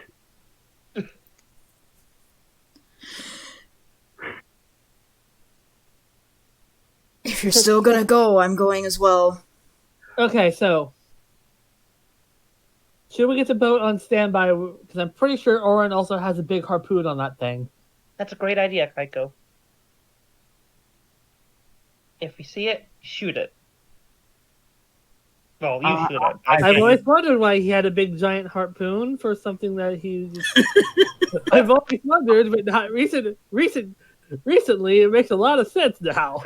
Do you know that the Ecto Killer works?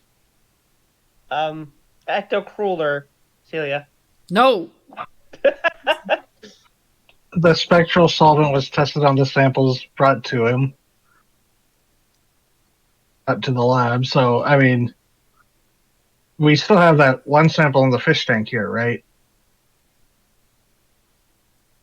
Yeah, we do. I mean, we can test it on. Floaty? I don't know. I don't know if that's a good idea. That's one of your shots. You don't have that much of it. Yeah, no, I don't. All I have is what's in here for the day. Don't kill Floaty. I've been feeding it chips. What kind of? Technically a dead guy? And store-bought gerbils. What? There you go. Well, I mean, you put them out of their misery. I don't like that. I mean, it's no different than feeding my snake at home, except, Floaty's a abomination. What do you feed your snake? Gerbils. I mean, they're pre-killed. I'm not a monster. Like, yeah, obviously. I didn't know you had a snake. Yeah. Oh. I didn't know, but I just kind of assumed. Anyway. I'll be there, but I might want to bring a couple of bodyguards with me. From Well, across the phone. Hello. I don't think you're gonna need them. We're pretty good, Celia, but whatever you need to feel safe, I guess. All right. Like, then... How about Isaac and I get on the big boat? Yeah, you two are the best shots. And Drake, but Drake can be anywhere. Well, yeah, my sister did teach me. Yeah, that's fair. I'll be on the beach with Celia. I might- might FBI shot that as good as she does. I might be able to make a makeshift trap down there. Probably won't, stop it, but it might be enough to slow it down. For what it's worth, the way things have been going, Celia's convinced she can swim circles around this thing. Oh, no. Oh. But I don't want to have her say that out loud, because then the law of narrative convenience probably turned out to be faster than we thought. Well, Celia, if I have to get in the water and pull you out of this thing's mouth, I will. Hal? I will be there. Hal? Please don't get in the water. I'd rather not get in the water, but if I have to pull you out of something's mouth, I'm gonna go in whatever deep water I gotta. So how? I've got a machete, Daisy says. Be careful with those. You can really hurt yourself if you're not too careful with that. That's how Jorge lost his hand. Oh no, poor Jorge. So Don't worry, he's been dead for like forever. You're fine. So Zoe, Elkwaddle, Hal, you go with Celia. Drake can go where he pleases because he can teleport, and me and Isaac will man the boat. Yeah, that sounds like a good idea. All right. Drake? Yeah. I'm fairly sure they have a heavy metal net too on that thing now that I think about it. And maybe we capture Alto Mask and taking care of Celia goes swim practice. Everything turns out okay. I wonder if this thing likes monsters more than people. Like taste wise. Like I wonder if that would make it stronger.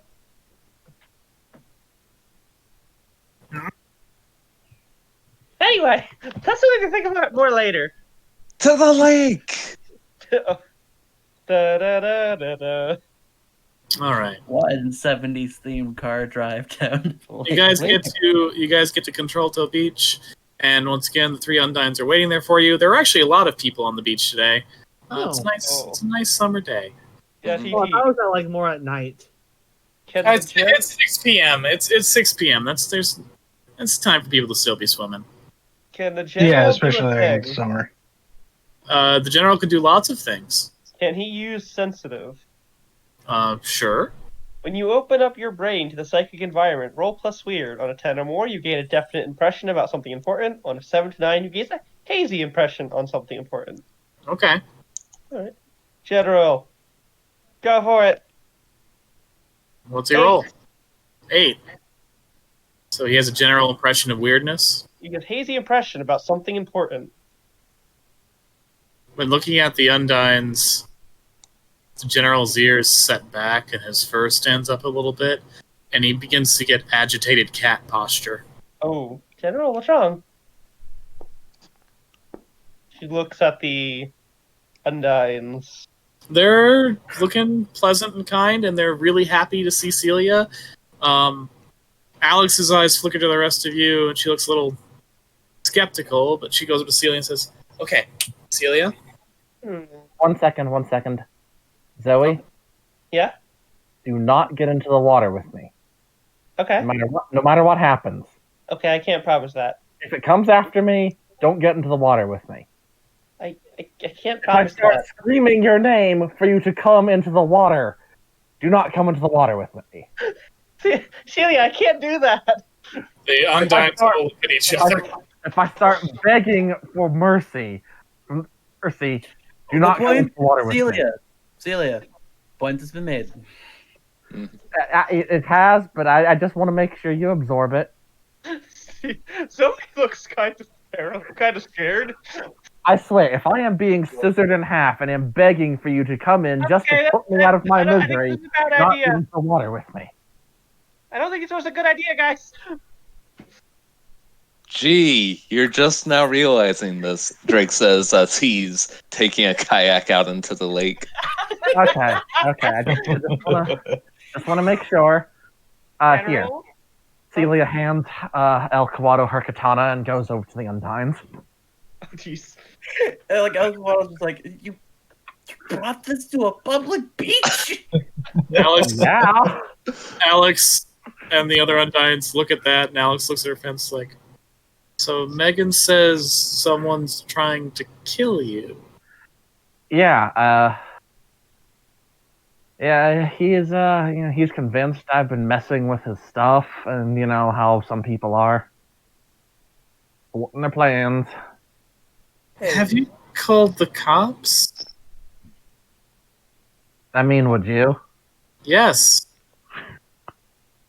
It's like the one thing they're remotely decent at. I don't.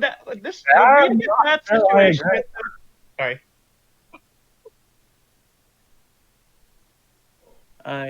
You go first, Celia. Well, don't want to pull you away from your friends, but today's gonna be a special lesson. We're Ooh. gonna go to an island in the lake. It's sort of a initiation thing for the Undines. But it's just got to be us, okay? It's like a secret thing. Okay. Can I read a bad situation with the Undines? Oh yeah, sure. The general's at them, so I'm suspicious. 4, 8. Why would you be Nice. suspicious? It's a plot element, which is clearly completely disconnected from the rest of the story. I got 9. Okay, I got a. I don't know if that counts. On a I got a 7 9, but if on a 7 and 9, you get a hold of 1. yeah, but I got a 9. But with my new ability, I get a +1 when I'm investigating. I don't know if that counts for reading a bad situation. That's investigate a mystery. This is read a bad situation. Okay. So you got a 9. Okay. So you get a hold of 1. You get to ask one of the following questions: best way in or best way out. Are there any dangers you haven't noticed? What's the biggest threat? What's most vulnerable to you? What's the best way to protect the victims? What's the best way to protect the victims?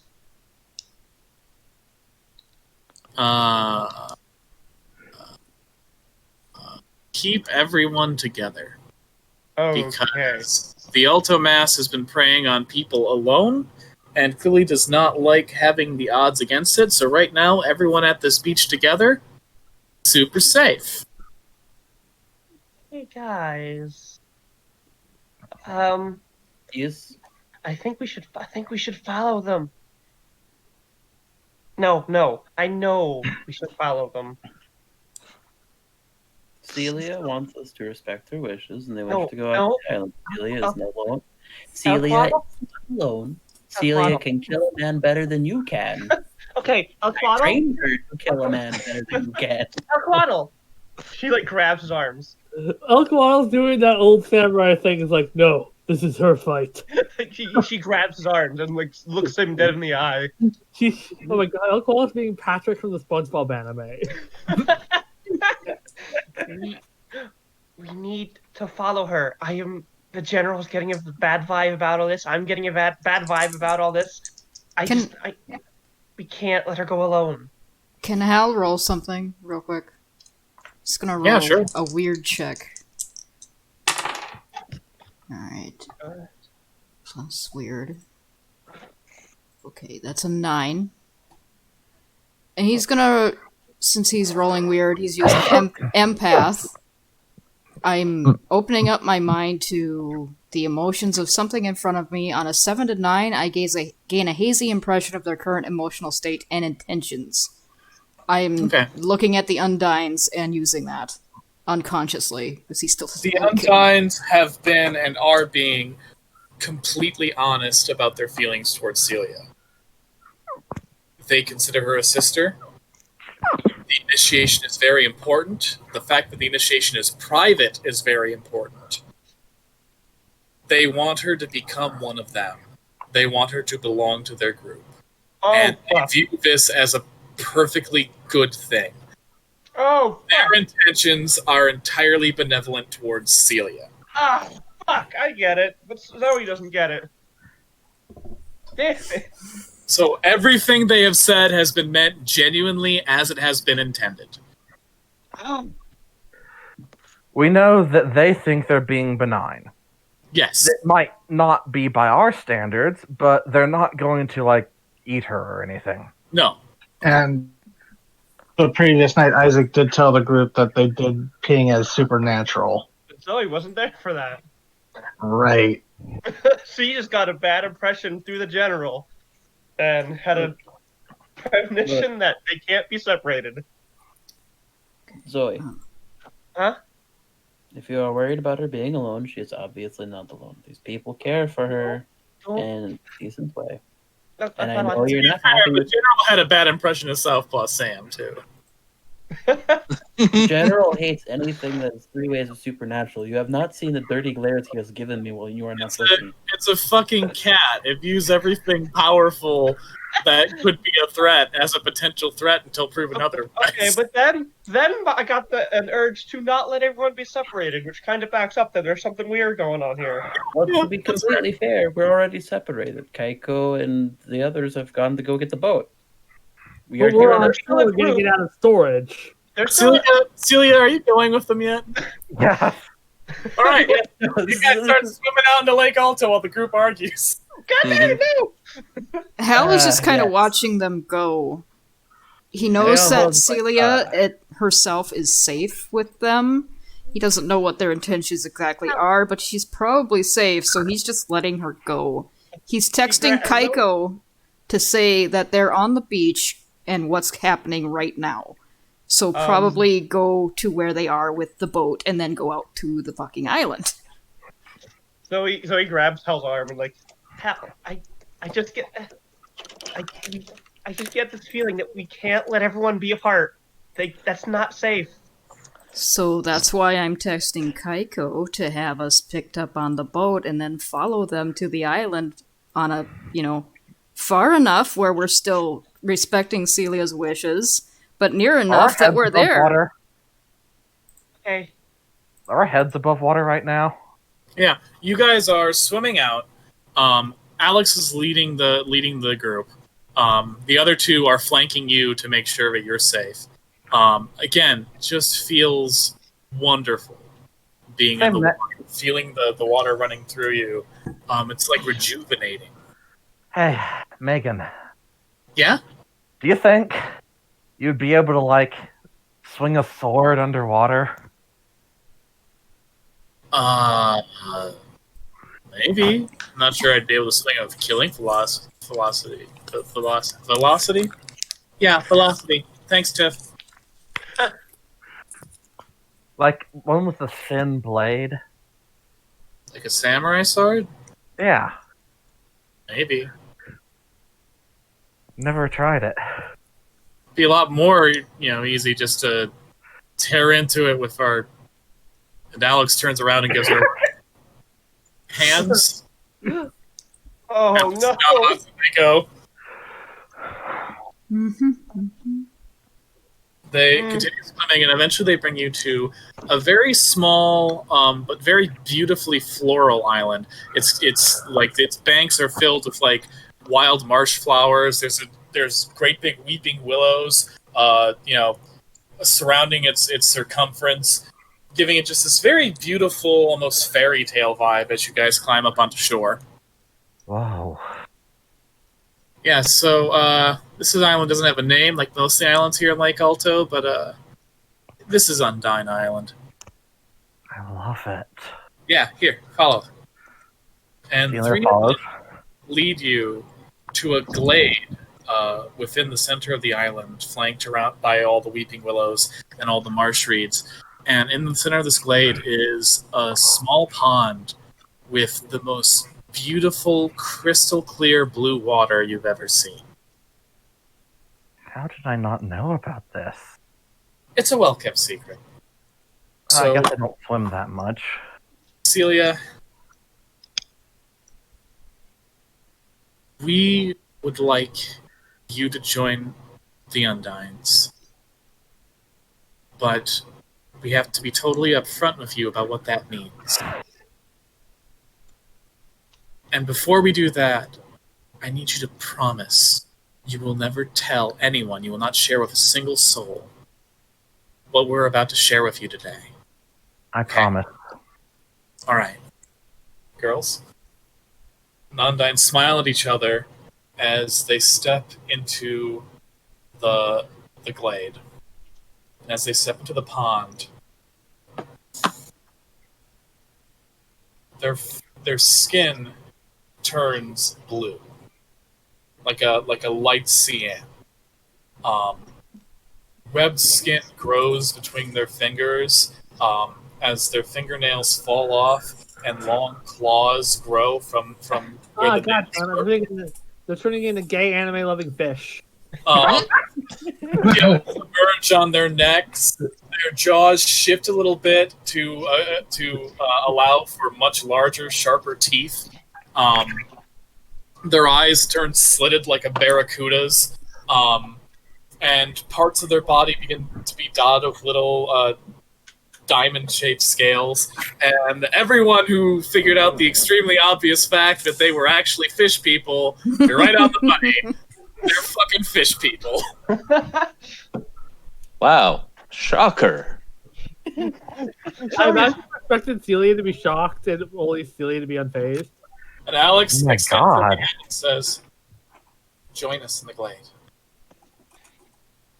She follows, kind of mesmerized by the thought. Um, Hey, that's an insult to the Undines. as you Thought step of joining them.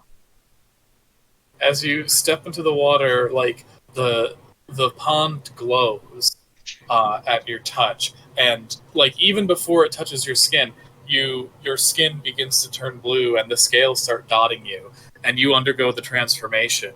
And once you get down to your knees, you feel something sort of shake, and new legs grow in the water. What? She's just in awe of that. We don't need the water to transform once we've joined. But anything you gain from the transformation will be lost when you turn back to a normal person.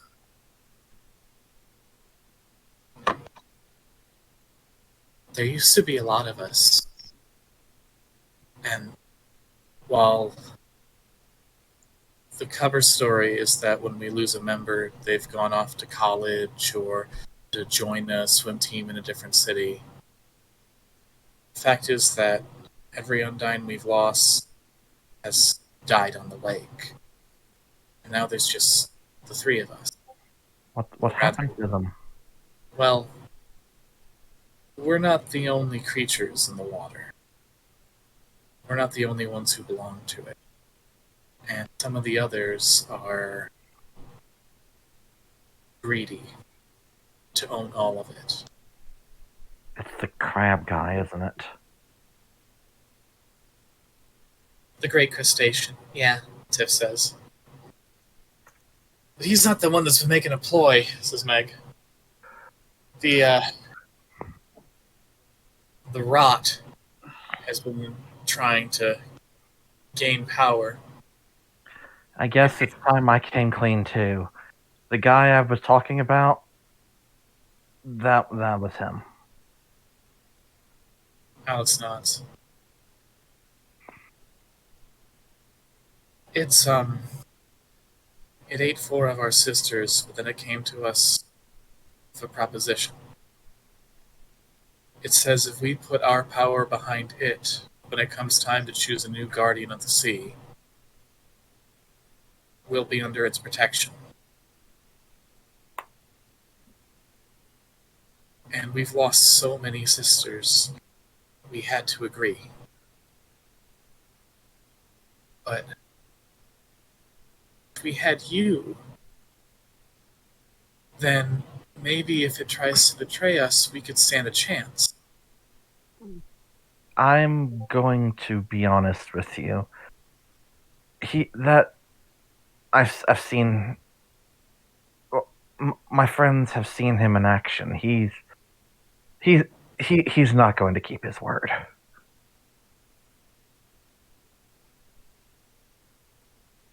We don't know what we're going to do because there are not Yeah. very many of us left, and the I Alto can't be. Loco is dying, and the crustacean does not want us around.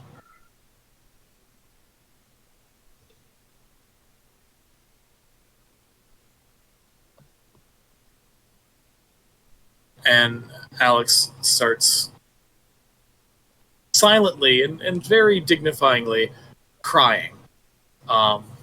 Meg shows her, and Tiff steps forward and says, "This is supposed to be a happy occasion. Whenever we find a new sister, there's supposed to be a celebration, but we're really in danger, and we need your help." I'll help you. I am behind you 100%. Well, there can only be one guardian of water. The four of us can't do it together, but What if I told you we have something? Probably shouldn't say it out loud.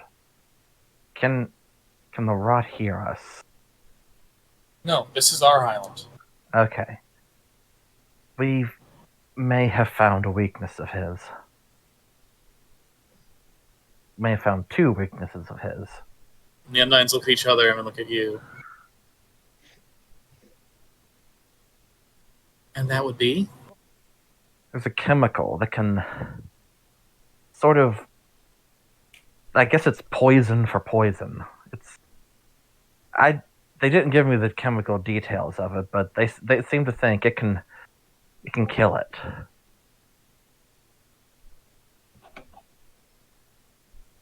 We've been calling it Ecto Killer. Ecto Crueler. That's pretty No! Some of us want to call it Ecto Crueler, but cruel isn't a verb. So, you've got a way to kill it. But how are you going to make sure you get all of it? We're still figuring that part out. It's after it's after me and after my friends. We're hoping we can maybe Mention the beast of sky. we're hoping we might be able to hurt it. We have a few allies of our own. I don't know how much I'm at liberty to say right now, but you've got allies here. Negative looks to Alex, who nods, puts a hand on your shoulder and says, if you've got a plan to destroy it, we are willing to help however we can. No. Celia, Not just because we need it gone, but because you are our sister. Celia puts a hand on that arm, still looking at the scales and the claws now, and not being able to stop herself from grinning, even with the heavy subject, practically vibrating with excitement as she looks at herself over. We're behind you. Don't worry.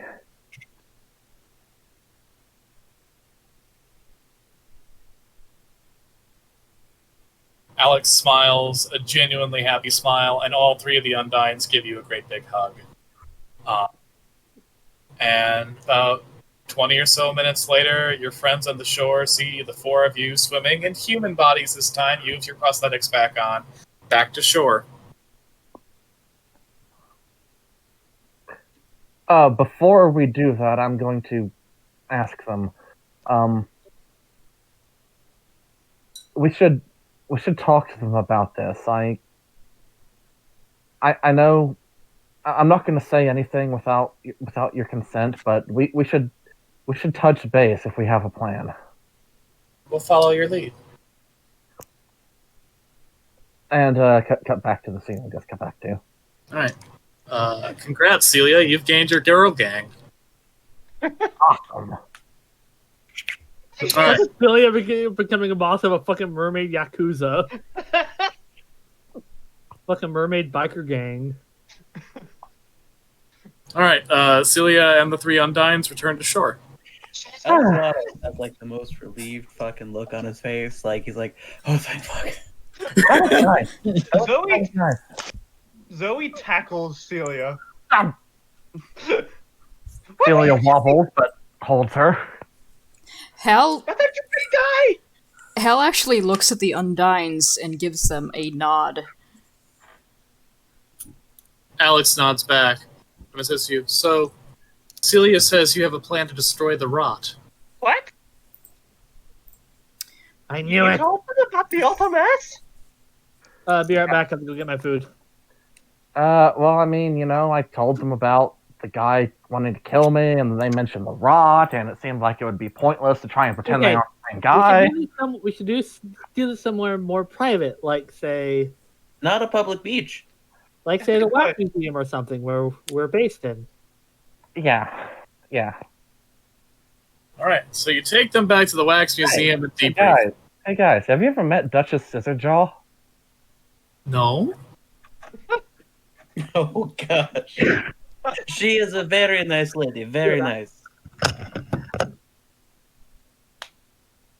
lot of monster transformations in this arc. Yeah. Yeah, really weird. I haven't even been able to go through my final transformation yet. Oh, don't worry, it's coming. This isn't even my final form. That should be the name of one of these sessions. Hal has just Zoe's been slowly eyeing the turning into a cryptid. What was my original name for this session? This is not even my final form, is probably the replacement. The name for this session was Eater of Death. You know what? This is not even my final form, it's replacing that. Zoe's eyeing the Undines suspiciously, though. Like, she is right next to Celia and whatever car they're in, and if the Undines are there, she's eyeing them suspiciously. Celia pats Zoe's head and They seem to not notice. also looks at her hand, just quizzically. Looks like whose hand? Her own. Oh, Before we go anywhere, take your sword back, please. I am not a sword user anymore. Oh, thank you. And she straps it to her back again. so who are Bienvenidos. you three? Really? Or the Alto Undines. Okay, I know that's what. I am El Cavado. It's a pleasure to finally meet such wonderful Wait, friends. okay, we're working together here. Okay. Okay, I'm back. What I miss? Zoe is starting. Together. Zoe's about to hurl the Undynes. Zoe, Yes. they are our guests. We are Okay. polite to guests. They're not my guests. Yes, and would you like to make Celia angry at you for being rude? I'm just trying to find out what I can. It's not that hard. It's not that easy to make me mad. And I don't I want to just want to cry. make sure my friend is safe. She's I'm alive. pretty sure Hal already did so. Zoe? Yeah, but Zoe doesn't know that. Zoe? Alex, Meg, and Bad Tiff look at, vibe. Several Alex, bad Meg- vibes. Alex, Meg, and Tiff share a look, and they look at you, and Alex says, "No one will ever harm Celia. We have anything we can do about it." Zoe, I trust them. Zoe looks between them, thinks, and what they said. And they Celia. I mean, I'm just happy that she has more friends. Goes back to the Undynes. Always supportive. Best uncle. I'm not gonna Go let out there, get some friends, find an activity with physical. Get them away from the video games and the computers. Get them off their phones. I am not that bad. Do not even put me under that. What were you saying, Zoe? Damn it. She looks between them all, looks back to the Undynes. Well, as long as you're here with Celia and with us, I'm gonna do my best that nothing happens to you three either. But I'm watching you. Zoe? How's that snake bite doing? What? How's What? that snake bite doing? How do you know about that? We were talking about it on the beach last night. I wasn't there. I can see it. What? Wait, no. What? Alex takes your hand and points out exactly where the snake bit you, even though there's no mark. How do you know? I'm also going to just assume you see the fire. They haven't commented on it. Tycho's just gonna. You've been touched by something. I mean, bitten, but yeah, I guess. There's going to be a marvelous transformation in your future. What? How do you know that? And now El Coatl is looking concerned again. You guys get to the Wax Museum. So Are Isaac and Keiko just boating around, like wondering where everyone went? No, we told you. No, We told you. We texted you. Yeah, Hal was If you guys get to everyone up the to Wax date. Museum, you see parked in the parking lot, there is like a huge speedboat. Hmm. And right next to it, a kayak. Oh, I love kayaks. Well, it's good to have a backup plan. Imagine there was like a tarp on the back or front of the speedboat that's hiding a fucking harpoon gun on it. Very poorly hiding out. And it's food and like Let's go in through the back. Into the lab. Should I park the Coatl mobile out front or out back? Wherever you prefer. It's good advertising either way. Oh, damn it. Can't. Oh, he parks in Heard front. that, Callie. Alright. You guys enter through the back? Yep. Mallory's drinking coffee in the lab when you guys enter. Okay. Hey, Dr. Mallory. What? I need to ask a favor of you later. Okie dokes.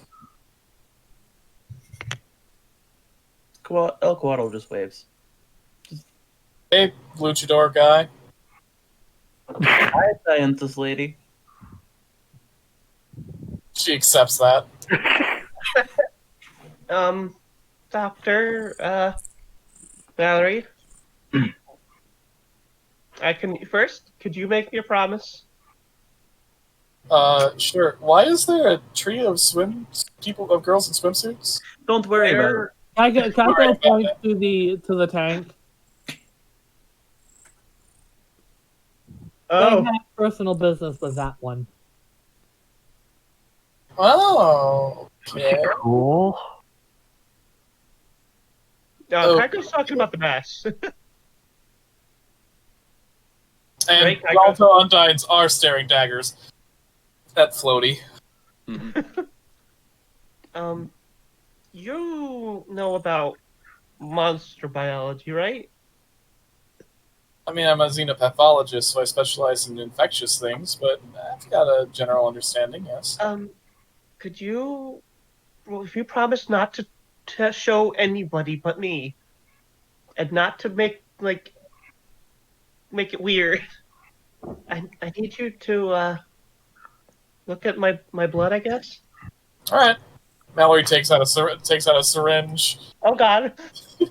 I imagine while Mallory takes Zoe to go do that, Kaiko's gonna get down to business. Yeah. Yeah.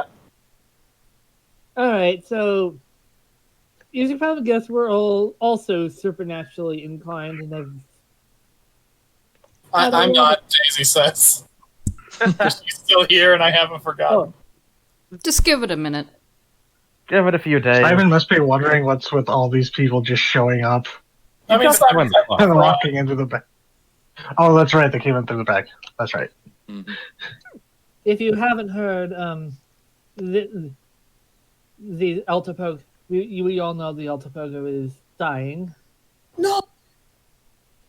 And I think That's What does Daisy.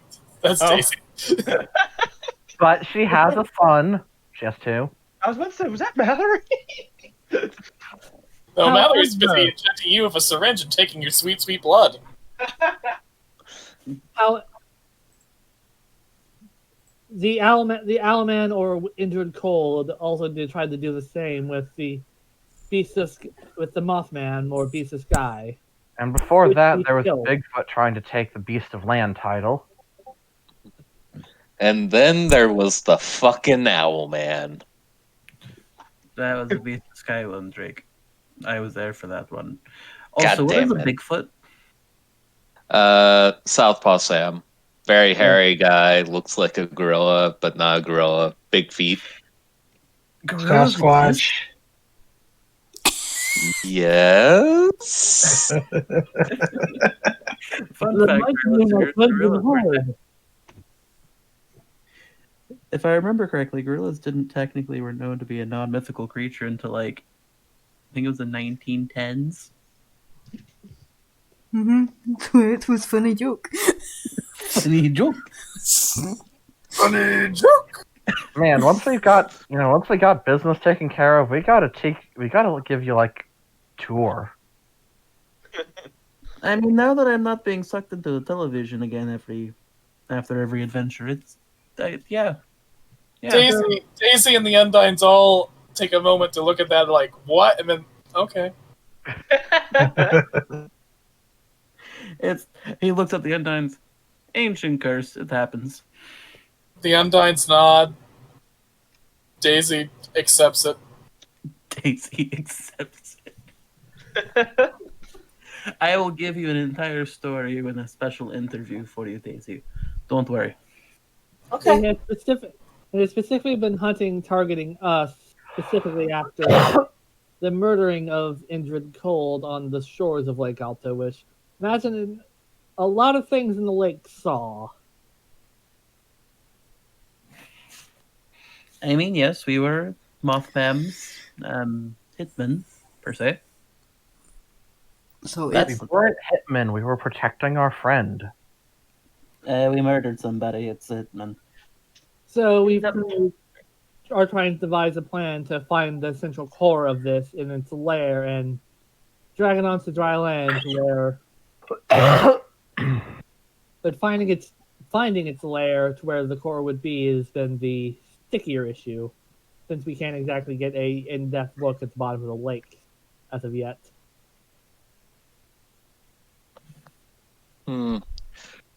Wonder if Floaty has any answers.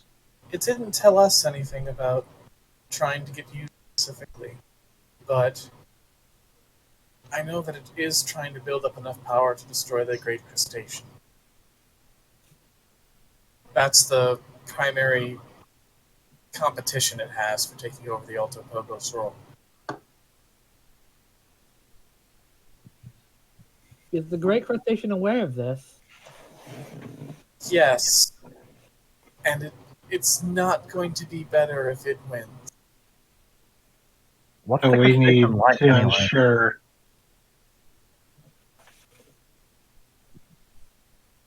Shipwreck. What? I'm trying to ponder if mutually assured destruction could work, but probably not. The shipwreck. We need to ensure that the Altapogos child is the next beast of the sea. It's a ship breaker. The Great Crustacean builds its legend by destroying ships, by killing very many people. It's not a marvel like the Alto Pogo, not a thing that inspires wonder, but a source of tragedy.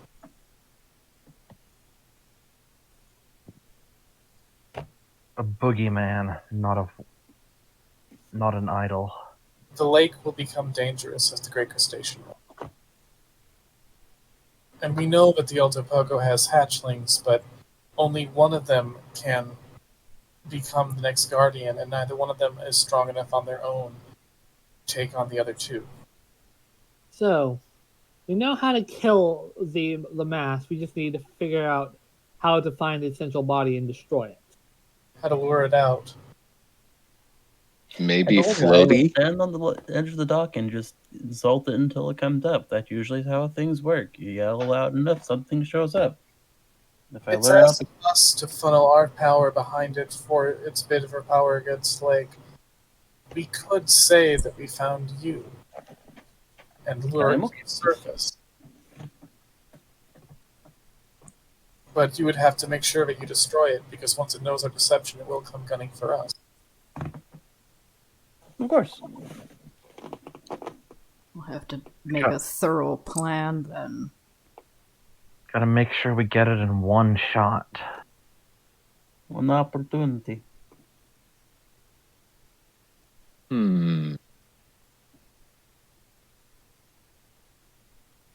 I really hope that it cannot communicate. That Floaty there cannot communicate back to the whole mass, because that would be bad. Yeah, I've been a little concerned about that myself. No, they can only commune with the center mass when they reconnect with it. Ah, like the Patricks. Gotcha. Drake, No. I forgot to ask, what did you actually do to it earlier? Used a little magic, blasted part of one off. Huh. There's know a you could do question. that. Kaiko's looking at her burned hand and thinking about how the Grey Fire is also something that just wants to kill, and cause a lot of death. And it's pondering, what if those two things mix together?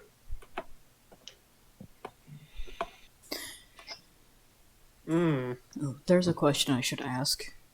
What, besides all of this science-y shit and magic, is going to hurt whatever that thing is? Drying it out. He's asking the Undines in specific. Oh. If we knew that, a lot of us would be alive that aren't. How is their blood drawing going? Oh yeah, she's got a good chunk of your blood. Oh joy! You didn't faint. Blood drawing takes a while, so She's got a good amount of your blood to study. Zoe's Drained like a Capri Sun.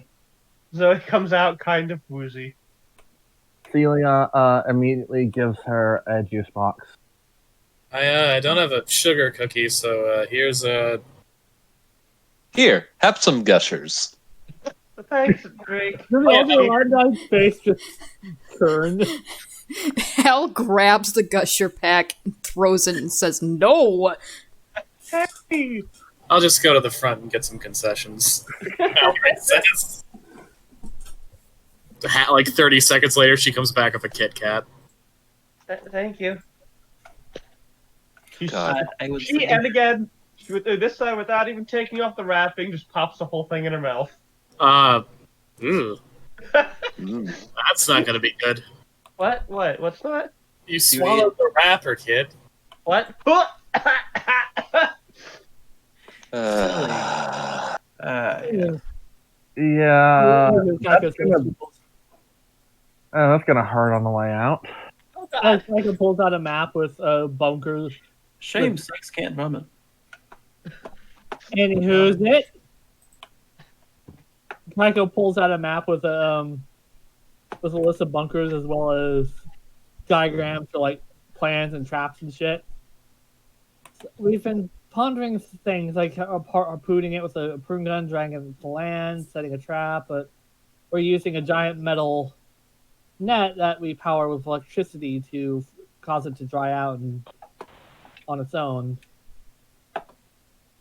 But the issue is getting it out of the lake or coming to us, which we have discussed. So the main issue is compiling our trap together and making it so the trap looks isn't obvious because this thing is very smart.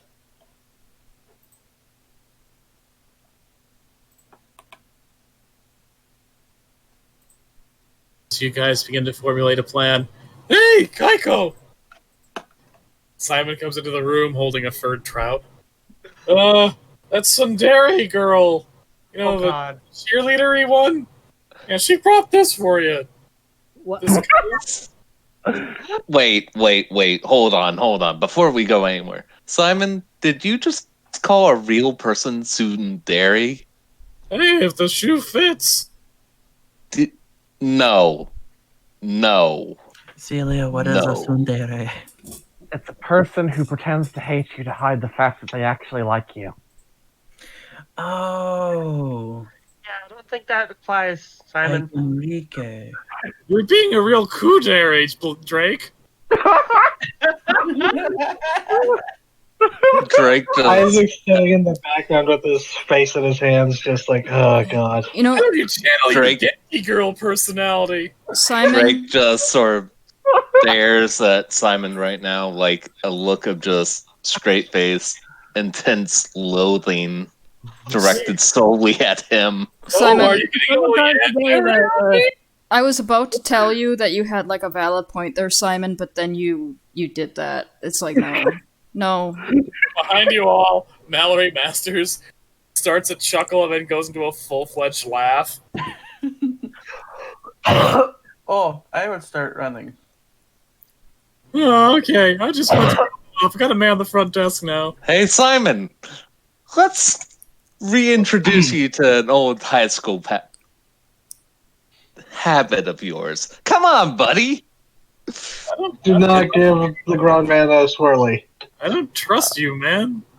Come on. No swirly, Drake just- Drake. Oh, it's not going to be a swirly. And you just hear a clunk, and Drake comes back. What you do? I Did threw you him find in the a dumpster. locker? God damn it, Drake! In the dumpster. Listen, Simon comes back a minute later. That's assault. I'm telling Oren. And then he goes back to the front.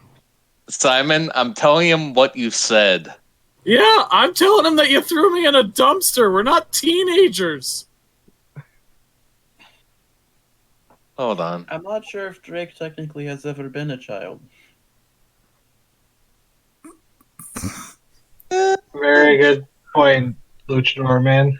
Wow, Drake, you really took a level in jerk ass there.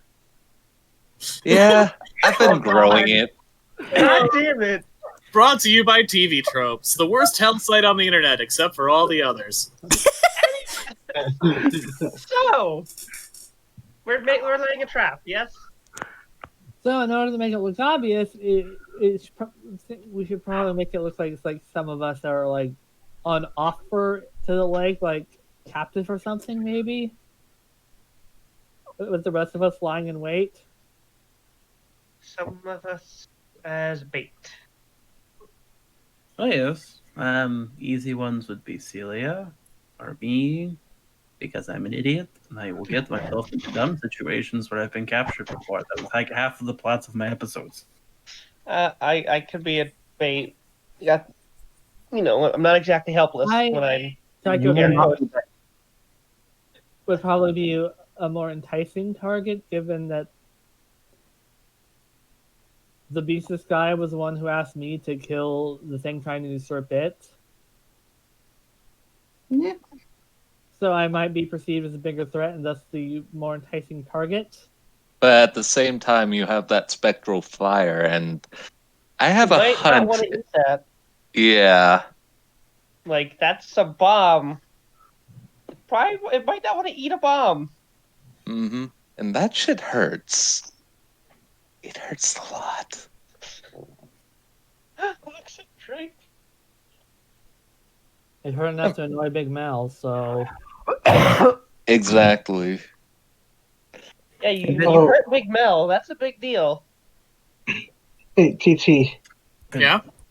A thought occurs to Isaac and he looks at his phone to see the Mothman detector. Is she just like waiting outside, waiting for us to like invite her in? No. Okay.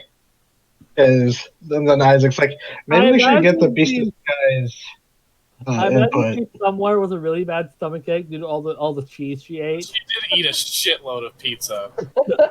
The constipation alone is making me cringe. Oh no. It tasted so good, but that was so bad. Hold on, I'll be right back. Drake vanishes carrying a thing of Tums and pops back. Well, She didn't need them. I eh, imagine she's She's an like. interdimensional being. She does not have a bowel system that works like ours. I imagine she's in like a fucking Southpaw Sam's pad, just laying down on his couch. That's cute. Mothman is not around right now. It's like we just had our very focus on her, and now let's explore some other characters. So it's getting pretty late. yeah. I think this is a Maybe good place to call it here. in story and in end game. Maybe we save the plan for next time. I agree. Yeah. Give us a week to prepare. Yep. And I guess to end this on some sort of story note, it's not just us talking out in the lake. The camera looks at the lake, and then suddenly an Ultra Mass pops up and goes "Ah!" and eats the camera, and that's our end shot. That's our ability. It's a visual medium that would almost be approximating a good ending for an episode. The end. Goodbye, everybody. It's a classic. We'll see you next week. So,